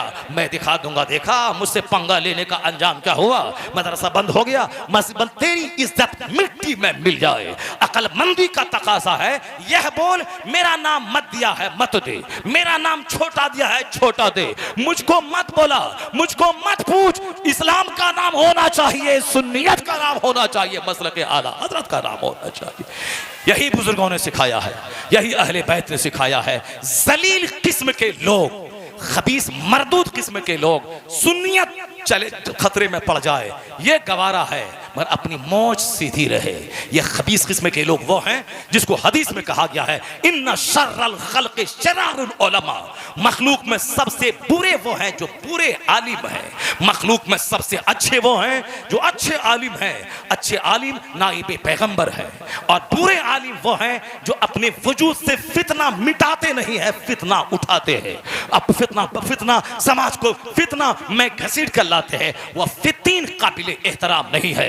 इसीलिए हदीस में आया है ना अहलों को इल्म दीन सिखाना ऐसा है जैसे सुअर के गले में हीरे जवाहिरात का हार डालना। हीरे जवाहिरात का हार ये रानी की गर्दन है, उसकी जगह है, सुअर का गला उसकी जगह नहीं है। जहां इल्म दीन की बेपनाह फजीलत है, जहां उलमा का बेपनाह एहतराम है, वहीं ये हदीस भी आया है कि जिसने ना अहल को इल्म सिखाया ऐसा है जैसे उसने सुअर के गले में हीरे मोती का हार डाल दिया। ये ना अहल की वजह से इल्म का वकार जख्मी होगा, ये ना अहल उलमा के वकार को मिट्टी में मिला देगा, ये ना अहल अपना घमंड, अपना गुरूर, अपनी अनानियत, नफ्स परस्ती, अपनी शोहरत को देखते हुए या दीन को खतरे पे डाल देगा। इसलिए ना अहलों को, जलीलों को, रजीलों को कभी भी इल्म दीन नहीं सिखाना चाहिए। वो इतना ही सीख ले कि वो कुरान पढ़ ले, नमाज रोज़े हज और ज़कात के तरीके सीख लें, वो आलिम दीन के मनसब पे ना बैठें, वरना उससे इल्म दीन का अपमान होगा, इल्म की तौहीन होगी, उलमा का वकार मजरू होगा। दीन इस्लाम की बातों पे मानना अवाम के लिए मुश्किल हो जाएगा। आलिम वो है जिसके नमाज, जिसके अखलाक, जिसके सजदे, जिसके नफ्स के मिटने के जज्बात को देखकर लोगों को खुदा याद आ जाए, सुन्नत याद आ जाए। इसलिए मैंने कहा इमाम हसन को क्या कहा लोगों ने, ये आरुल मुस्लिमीन है, ये मुसलमानों के लिए शर्म है। ये अगर मुझको कोई कह दे, मेरे पीर साहब को कोई कह दे, इनका मुरीद बोलेगा गला काट देंगे। अगर तुमने मेरे पीर के खिलाफ कुछ बोला ये गला काट देंगे। बहुत गोंडा सब ये जाहिल पीरों फकीरों के जो मुरीद होते हैं, ये किसी भी हद तक जा सकते हैं। पीर होने के लिए 4 शर्तें हैं, वह मुस्लिम सहीउल अकीदा हो, कोई समझौता ना हो, बल्कि आलिम रब्बानी हो जो किताबों की मदद से मसाइल को निकाल सके, और फिर मुत्तकी हो, चूंकि मुत्तकी की ताजीम जरूरी है, और फासिक की तौहीन जरूरी है। और चौथी बात है कि इस सिलसिला सरकार दो जहां तक कहीं भी डिस्कनेक्ट ना हुआ हो, मुत्तसिल हो सरकार तक। ये 4 शर्तें हैं पीर के लिए। सुन्नी सहीउल अक़ीदा, जबरदस्त सुन्नी, यानी ईमान बिल्कुल मजबूत रहे, ये जरूरी है। आलिम रहे ताकि अपने मुरीद के लिए वो रहनुमा है, जब वो खुद नहीं जानेंगे तो मुरीदों की क्या रहनुमाई कर पाएंगे। इसलिए आलिम होना जरूरी है, किताबों की मदद से मसाइल जान सके, दूसरों को बता सके। तीसरी शर्त है वह नेक रहे, नमाजी रहे, झूठा ना रहे, फासिक ना रहे, फासिक की तौहीन जरूरी है। इज़ा मुदिहल फासिक गज़ब रब, जब फासिक की ताज़ीम की जाती है अल्लाह गज़ब फरमाता, अल्लाह का अर्श हिलने लगता है। अब यहाँ आलिमों की तौहीन है, और ये फासिक किस्म के सिक्रेटरी, ये मतवली, ये अवाम जो जाहिल बेनमाजी, उनके पीछे जाके चमचागिरी करना, उनके आगे पीछे रहना, उनकी सब्जी लाके बाजार से लाके देना, और उनकी हिमायत से मुत्तकी परहेजगार बासलाहियत आलिमों को ठेंगा दिखलाना, उनकी तौहीन करना, उनकी ग़ीबत करना, ये रज़ील किस्म के लोगों का वतीरा है।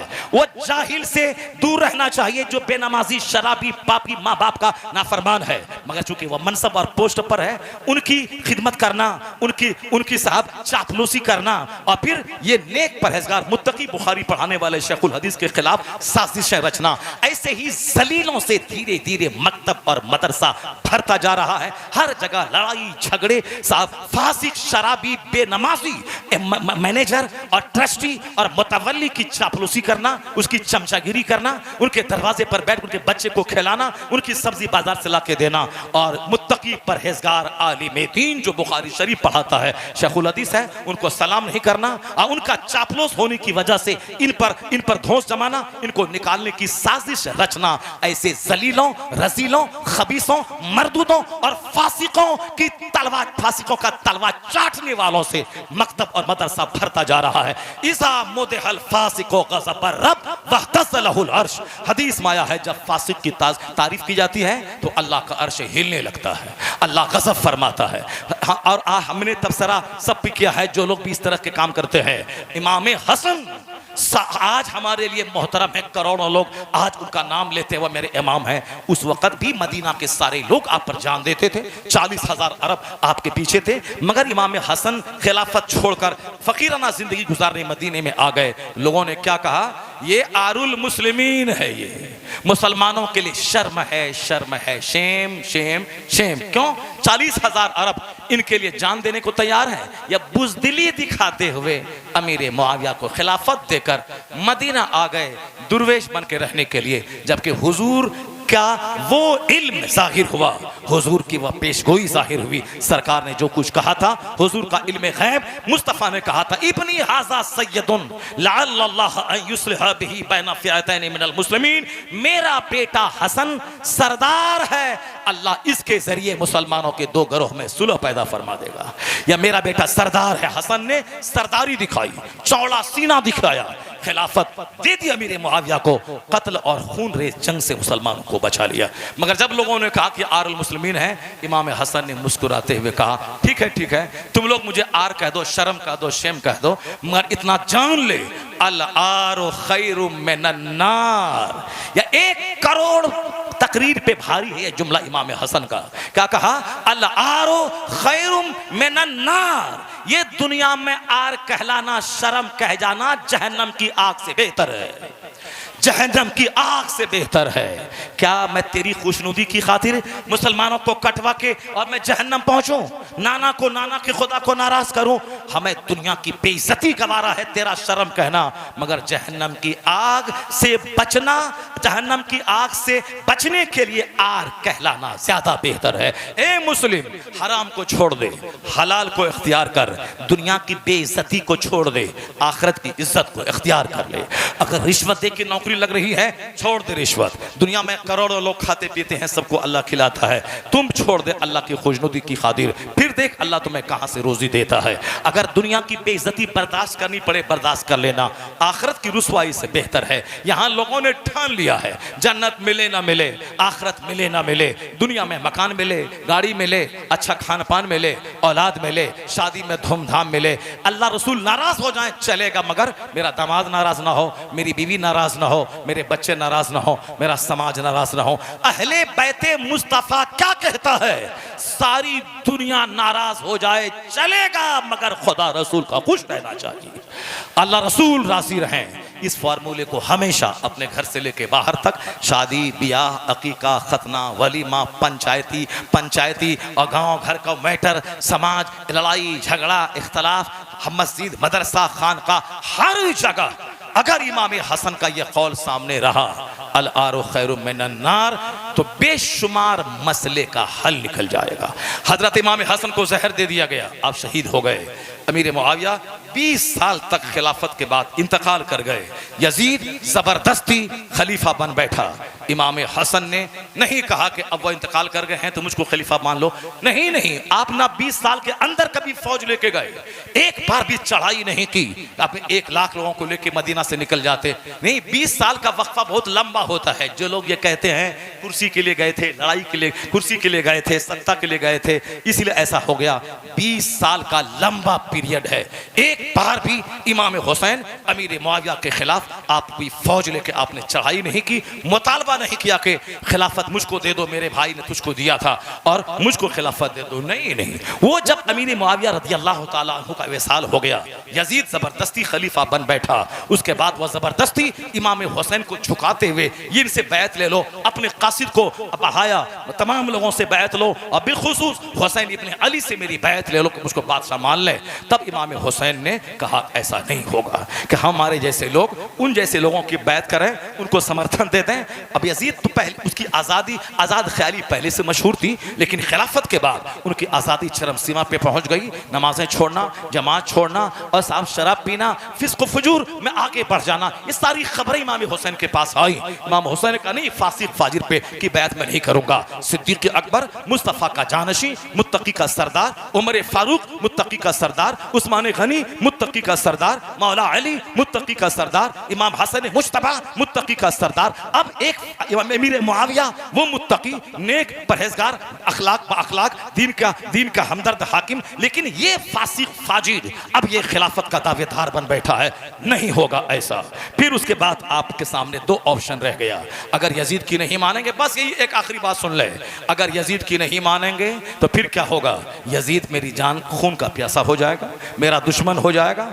और अब दूसरी बात, अगर यजीद को हम खलीफा मान लें, बादशाह मान लें, हाँ ठीक है मैंने यजीद को मान लिया, इतना कह देते इस शर्त के साथ कि मैं मदीने का गवर्नर बन जाऊं, मुझे 2 लाख रुपए महाना चाहिए। यजीद कूद करके 5 लाख महीना दे देता, मदीने की गवर्नरी आपको लिख देता। चूंकि यजीद को सिर्फ डर इमाम हुसैन से था, हुकूमत तो मेरी है, लेकिन जिस दिन हुसैन ने अंगड़ाइयां लिया तो हुकूमत की कुर्सी हिल जाएगी। चूंकि लोगों के दिलों पे हुसैन की हुकूमत है, बज़ाहिर तलवार पे और फौज पे मेरी हुकूमत है। उनको डर था कि जिस दिन हुसैन ने अंगड़ाई ली हुकूमत मेरी गिर जाएगी, इसीलिए हुसैन मुझको समर्थन दे दें, हिमायत कर दें, बस मेरा कोई दुश्मन मेरे सामने नहीं रहेगा। वो तो 10 लाख महीना दे देता। हुसैन आजम हर महीने 10 लाख, 5 लाख, 2 लाख दिरहम खाते, मस्जिद नबी में नमाज पढ़ाते, अपने बाल बच्चों बीवियों के साथ में आराम से रहते, खाते पीते, तहज्जुद पढ़ते, इशराक पढ़ते, 25 हज तो किया ही था, और जो जिंदगी बची थी और हज कर लेते और इंतकाल कर जाते, बकी शरीफ में माँ के पहलू में दफन हो जाते। जन्नत के नौजवानों की सरदारी तो हाथ में है ही, वहाँ सरदार होते, आराम से जिंदगी गुजर जाती और जन्नती बन गए होते, क्योंकि हुजूर जन्नत के मालिक ने जन्नती नौजवान का सरदार कहा है। एक ऑप्शन ये था, इस ऑप्शन में सिर्फ हुसैन का अपना फायदा था, बाल बच्चों का फायदा था, आराम से खाता पीता और चला जाता। लेकिन उम्मत का क्या होता, नाना जान के प्यार का क्या होता, माँ की लंबी दुआओं का क्या होता, हजरत मौला अली की तरबियत का क्या होता, सरकार दो जहां ने अपने बेटे इब्राहिम को हुसैन पे कुर्बान कर दिया, उस प्यार का क्या होगा, ये उम्मत का क्या होगा। एक जालिम फासिक फाजिर हाकिम इस पर मुसल्लत हो जाएगा, दीन के उसूल ज़ाब्ते चरमरा जाएंगे। मुस्तफ़ा क्या कहेंगे क़यामत में? एक रास्ता ये था, कत्ल का रास्ता, भूख का रास्ता, प्यास का रास्ता, बाल बच्चों की बज़ाहिर ज़ाहिरी जिंदगी की बर्बादी का रास्ता, लेकिन उम्मत की हिमायत का रास्ता, इस सालिम के मुखालफत का रास्ता, उम्मत को बचाने का रास्ता। तो अब हुसैन आज़म ने अपना सेल्फ प्रॉफिट वाला, लग्जरियस लाइफ वाला रास्ता ठुकरा दिया, दुनिया को ठोकर मार दी। ये कत्ल के रास्ते को चुन लिया, भूख के रास्ते को चुन लिया, प्यास के रास्ते को चुन लिया, बाल बच्चों की शहादत के रास्ते को चुन लिया, क्योंकि वह जानते थे मैं नहीं मानूंगा, वह खून का प्यासा होगा, मेरे बाल बच्चों को शहीद करेगा। हुसैन ने कहा चलो जो होगा देखा जाएगा, मैं कत्ल हो जाऊं, बच्चे कत्ल हो जाएं, मैं मुझे भूख लगे, प्यास लगे, दर्द हो, तकलीफ हो, हर सितम गवारा है, मगर मुस्तफा के दीन का मजाक मेरे सामने उड़ाया जाए ये मुझको गवारा नहीं है। तो हुसैन ने ये इस ऑप्शन को इख्तियार किया और क़यामत तक दुनिया वालों को बताया, जब तेरे सामने दुनिया और आखिरत वह दोनों हो, हराम का 1 करोड़ मिल रहा है, हलाल का 100 मिल रहा है। अगर हराम का लिया मकान बनेगा, आल्टो कार खरीदूंगा, बाल बच्चे खाएंगे, मगर सदा के लिए हमेशा के लिए जहन्नम की आग में जलना होगा। अगर हलाल लिया तो तकवा की कैफियत हमने भी आदमी पैदा की, दुनिया में तकलीफ तो होगी खाने पीने मकान गाड़ी की, मगर आखिरत जो खरबों साल की, महासंख्यों साल की आखिरत है, वहां की राहत मिलेगी। जब दुनिया और आखिरत दोनों टकराए तो सच्चा हुसैनी वो होगा जो दुनिया को ठोकर मार देगा आखिरत को उसका सिलेक्शन कर लेगा। दुनिया को ठोकर मार देगा आखिरत का सिलेक्शन कर देगा। न के गांव समाज के लोगों की तरह जालिम का भी मुंह चूमेगा, मजलूम का भी मुंह चूमेगा, थानेदार की भी मुखबिरी करेगा, और ये दो आदमी को लड़ा के इन दोनों से पैसा कलेक्शन करके थाने वाले को भी देगा, अपना भी देगा, कभी इसका साथ देगा कभी उसका साथ देगा। ये मुनाफिक और ये दोगलापनी हुसैनियत नहीं है। हुसैनियत है राह हक की खातिर जान दे देना, उसूल का खून नहीं करना। तो हुसैन मदीने से निकल गए, भूख का रास्ता, कत्ल का रास्ता, प्यास का रास्ता, छठियल मैदान का रास्ता, परदेश का रास्ता, बज़ाहिर बाल बच्चों की बर्बादी का रास्ता चुन लिया, मगर इसमें पब्लिक की, उम्मत मोहम्मदिया की भलाई है, इसलिए हुसैन ने इस रास्ते को चुना। जब कई सौ खतूत आ गए, इमाम आली मकाम करबला पहुंच गए, वहां खत लिखने वाले सब लोग मुनकिर हो गए, मुकर गए, इनकार कर गए, मैंने नहीं लिखा है, मैंने आपको नहीं बुलाया है। सहाबा इसीलिए मक्का में रोक रहे थे कि कूफियों पर एतमाद नहीं है, मगर इमाम आली मकाम दीनी हमीयत की खातिर वो करबला आ गए। अब जब 22,000 की तलवार सामने है, कहा कि अब मुझको मदीना वापस जाने दोगे, तुमने नहीं बुलाया है? कहा ना मदीना जाने दूंगा, ना यजीद के पास जाने दूंगा, ना किसी इस्लामी सरहदी ममालिक में जाने दूंगा, या तो बैअत या तो कत्ल के लिए तैयार हो जाइए। इमाम हुसैन को, उनके घर वालों को घेर लिया उन लोगों ने। अब ऐसे वक्त में कोई दूसरा होता तो तलवार, बहादुर, पहलवान यजीद की ताकत को देख करके पस्त हो जाता, बाल बच्चों का चेहरा, अपनी मस्तूरात का चेहरा देख करके इस जुल्म के सामने घुटने टेक देता, वक्ती तौर पर बैत कर लेता, जान बचा के मदीना आ जाता। लेकिन नहीं, वह हुसैन थे जिसको मुस्तफा, जिसकी माँ को अपने जिगर का टुकड़ा कहा है, हुसैन को अपना बेटा कहा है। इसीलिए नहीं कि हुसैन मोर्चा छोड़ के भाग के चला जाए। हुसैन ने कहा ठीक है, मैंने तो अपनी बात पहुंचा दी, अब तेरे बस में है, जो करना है कर ले, हम यजीद की बैत नहीं करेंगे, नहीं घात मेरा तू नहीं ले पाएगा। यजीदियों ने कहा कैसे नहीं बैत करेगा? जब बच्चे प्यास के मारे बिलकेंगे हुसैन झुकेगा, झुक जाएगा। जब इनको भूख लगेगी, तलवार चलाने की ताकत नहीं रहेगी, इनको तो झुकना पड़ेगा। यजीदियों ने 22,000 की तलवार, फुरात पे पहरा, बड़े बड़े पहलवानों को सामने खड़ा किया, तीर अंदाजों का दस्ता मुतय्यन किया, आपके खेमे को चारों तरफ से घेर लिया, आपको करबला से बाहर कोई जा न सके, इस तरह से घेर लिया। तलवार, तीर, तय, नेजा ये लहराना शुरू किया, या सोच करके हुसैन झुक जाएगा और हाथ दे देगा। हुसैन ने कहा हम झुकेंगे नहीं, हाँ तुम्हारे हाथ में ताकत है, इस्तेमाल करो, तलवार है चलाओ, मेरे हाथ में हाथ है, ये हाथ नहीं दूंगा, समर्थन नहीं दूंगा, तलवार के बल पे तू मेरा हाथ नहीं ले पाएगा। अब यहाँ जंग यही है, असले जंग यही है, नजरियाती जंग है कि यजीद हाथ लेना चाहता था, गर्दन नहीं, कि हुसैन समर्थन मुझको दे दे, और हुसैन कहता था हाथ नहीं दूंगा, अगर तेरे पास तलवार है, फौज है, तू मुझको मार दे, मेरे बाल बच्चों को काट दे, मगर यह जमीर का सौदा नहीं होगा, उसूल होगा खुदा का, कानून चलेगा खुदा का, आइन होगा खुदा का, तेरी मनमानी नहीं चलने दी जाएगी। इस राह में मैं जान दे दूंगा, मगर समर्थन नहीं दूंगा, हिमायत नहीं दूंगा, इसलिए तेरे बस में जो है तू इस्तेमाल कर। यजीदियों ने ताकत का इस्तेमाल किया, एक एक पहलवान को भेजा, तीरों की बारिश की, उनके जवान बेटे को शहीद किया कि अब हुसैन झुकेगा, भांजे को शहीद किया, अब हुसैन झुकेगा, भांजे को, भतीजे को शहीद किया, अब हुसैन झुकेगा, हजरत हुर को शहीद किया, अब हुसैन झुकेगा, मुस्लिम बिन औजा शहीद हुए, अब हुसैन झुकेगा, अब्बास अलम बरदार के बाजू कटे, अब हुसैन झुकेगा, लाशें गिरती जा रही हैं, हुसैन का हौसला सख्त होता जा रहा है,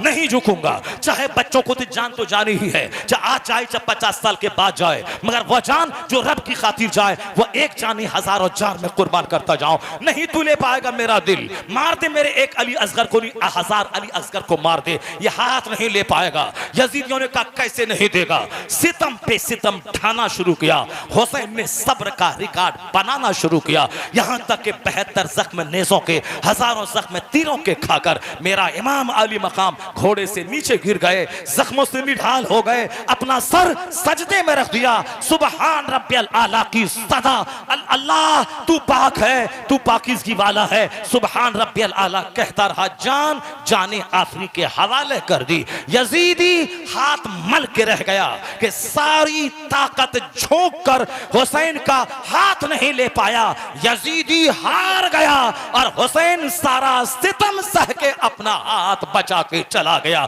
हुसैन जीत गया, यजीद हार गया। इस राज से वाकिफ हैं ज़माने वाले कि जिंदा हैं मोहम्मद के घराने वाले। मिट गए मिटते हैं मिट जाएंगे आखिर शब्बीर तेरा नाम मिटाने वाले। यजीद तो 3 साल तक हाकिम बन के रहा, मदीना की तौहीन की, मक्का की तौहीन की, मगर बुरी मौत, कैंसर से पीड़ित होकर मर गया। उबैदुल्लाह इब्ने ज़ियाद बुरी मौत मरा, अमर इब्ने साद बुरी मौत मरा, शिमर मरदूद को मार के उसको आग में जला दिया गया। सनार इब्ने अनस, जितने भी 22,000 लोग जो वहाँ मर जहन्नम गए हुसैनियों की तलवार से, वो तो गए ही, जो बच गए मुख्तार बिन उबैद सक़फ़ी के ज़माने में, उन सब के सब बुरी मौत मारे गए। आज यजीद नहीं जिंदा है, शिमर नहीं जिंदा है, सनार इब्ने अनस नहीं जिंदा है, उबैदुल्लाह इब्ने ज़ियाद नहीं जिंदा है। आज मस्जिदों में खुतबा किसका है? हुसैन का। जलसों में चर्चा किसका है? हुसैन का। अब यूनिवर्सिटी में चर्चा किसका है? हुसैन का। 1400 साल के बाद जिंदा कौन है? हुसैन जिंदा है। यानी जुल्म में मर गया, सब्र आज भी जिंदा है। जुल्म में मर गया, सब्र जिंदा है। यही कानून कुदरत है। जुल्म मरने के लिए ही आया है, सब्र जिंदा होने के लिए आया है। अल्लाह कहता है या अय्युहल्लज़ीना आमनू इस्तईनू बिस्सब्रि वस्सलाह, ऐ ईमान वालों सब्र से और नमाज से मदद मांगो। सब्र एक हथियार है, नमाज हथियार है, इस्तिकामत फिद्दीन हथियार है। इन सारे हथियारों से लैस रहिए। कभी किसी जालिमों से धोखा मत खाइए, कभी उनके सामने बुज़दिली ना दिखाइए। जान तो जानी ही है, बेहतर है कि तवाइफ के कोठे पे ना जाए, ताश की महफिल में ना जाए, ज़िना की मजलिसों में ना जाए, बल्कि जलसे में जाए, हालत सजदा में जाए, कुरान पढ़ते हुए जान चली जाए। अगर जान गई सजदे में तो मौतें फ़ख्र करेंगी, नाज करेंगी, तेरी ज़िंदगी फ़ख्र करेगी और नाज करेगी।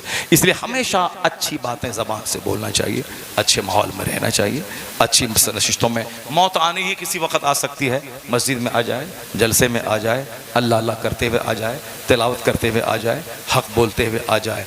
वह मौत अच्छी है जो राह हक़ में आ जाए। यही पैगाम इमाम हुसैन का, यही पैगाम अहले बैत मुस्तफ़ा का। तो कुरान एक किताब है, अल्लाह की किताब, हिदायत उसमें है। अहले बैत उसकी तशरीह, उसकी तौज़ीह, उसकी ताबीर, उसका एक्सप्लेनेशन, उसके प्रैक्टिकल का नाम है अहले बैत। इसलिए हुजूर ने कहा 2 भारी चीज़ें मैं छोड़ के जा रहा हूँ, दोनों का दामन मजबूती से थामे रखना, कुरान का, अहले बैत का। गुमराह नहीं हो पाओगे। अल्लाह तबारक व तआला हमको आपको सबों को अहले बैत अतहार की मोहब्बत में जीने, उनके तौर तरीक़े पे अमल करने की तौफ़ीक़ अता फ़रमाए। ज़रा ज़ोर से बोले ना आमीन। अल्लाह ताला आप सबों को इस मजलिस में आखिर तक रहने को कबूल फरमाए। इसके बदले में अल्लाह ताला आपको दीनदारी परहेज़गारी अता फ़रमाए। अल्लाह ताला आपको सेहत और तंदुरुस्ती अता फ़रमाए। अल्लाह ताला मेरी और आपकी बीमारी को दूर फरमाए। अल्लाह ताला मुझे और आपको सबों को सेहत और तंदुरुस्ती अता फ़रमाए। आमीन व आखिर दावाना अनिल हम्दुलिल्लाह।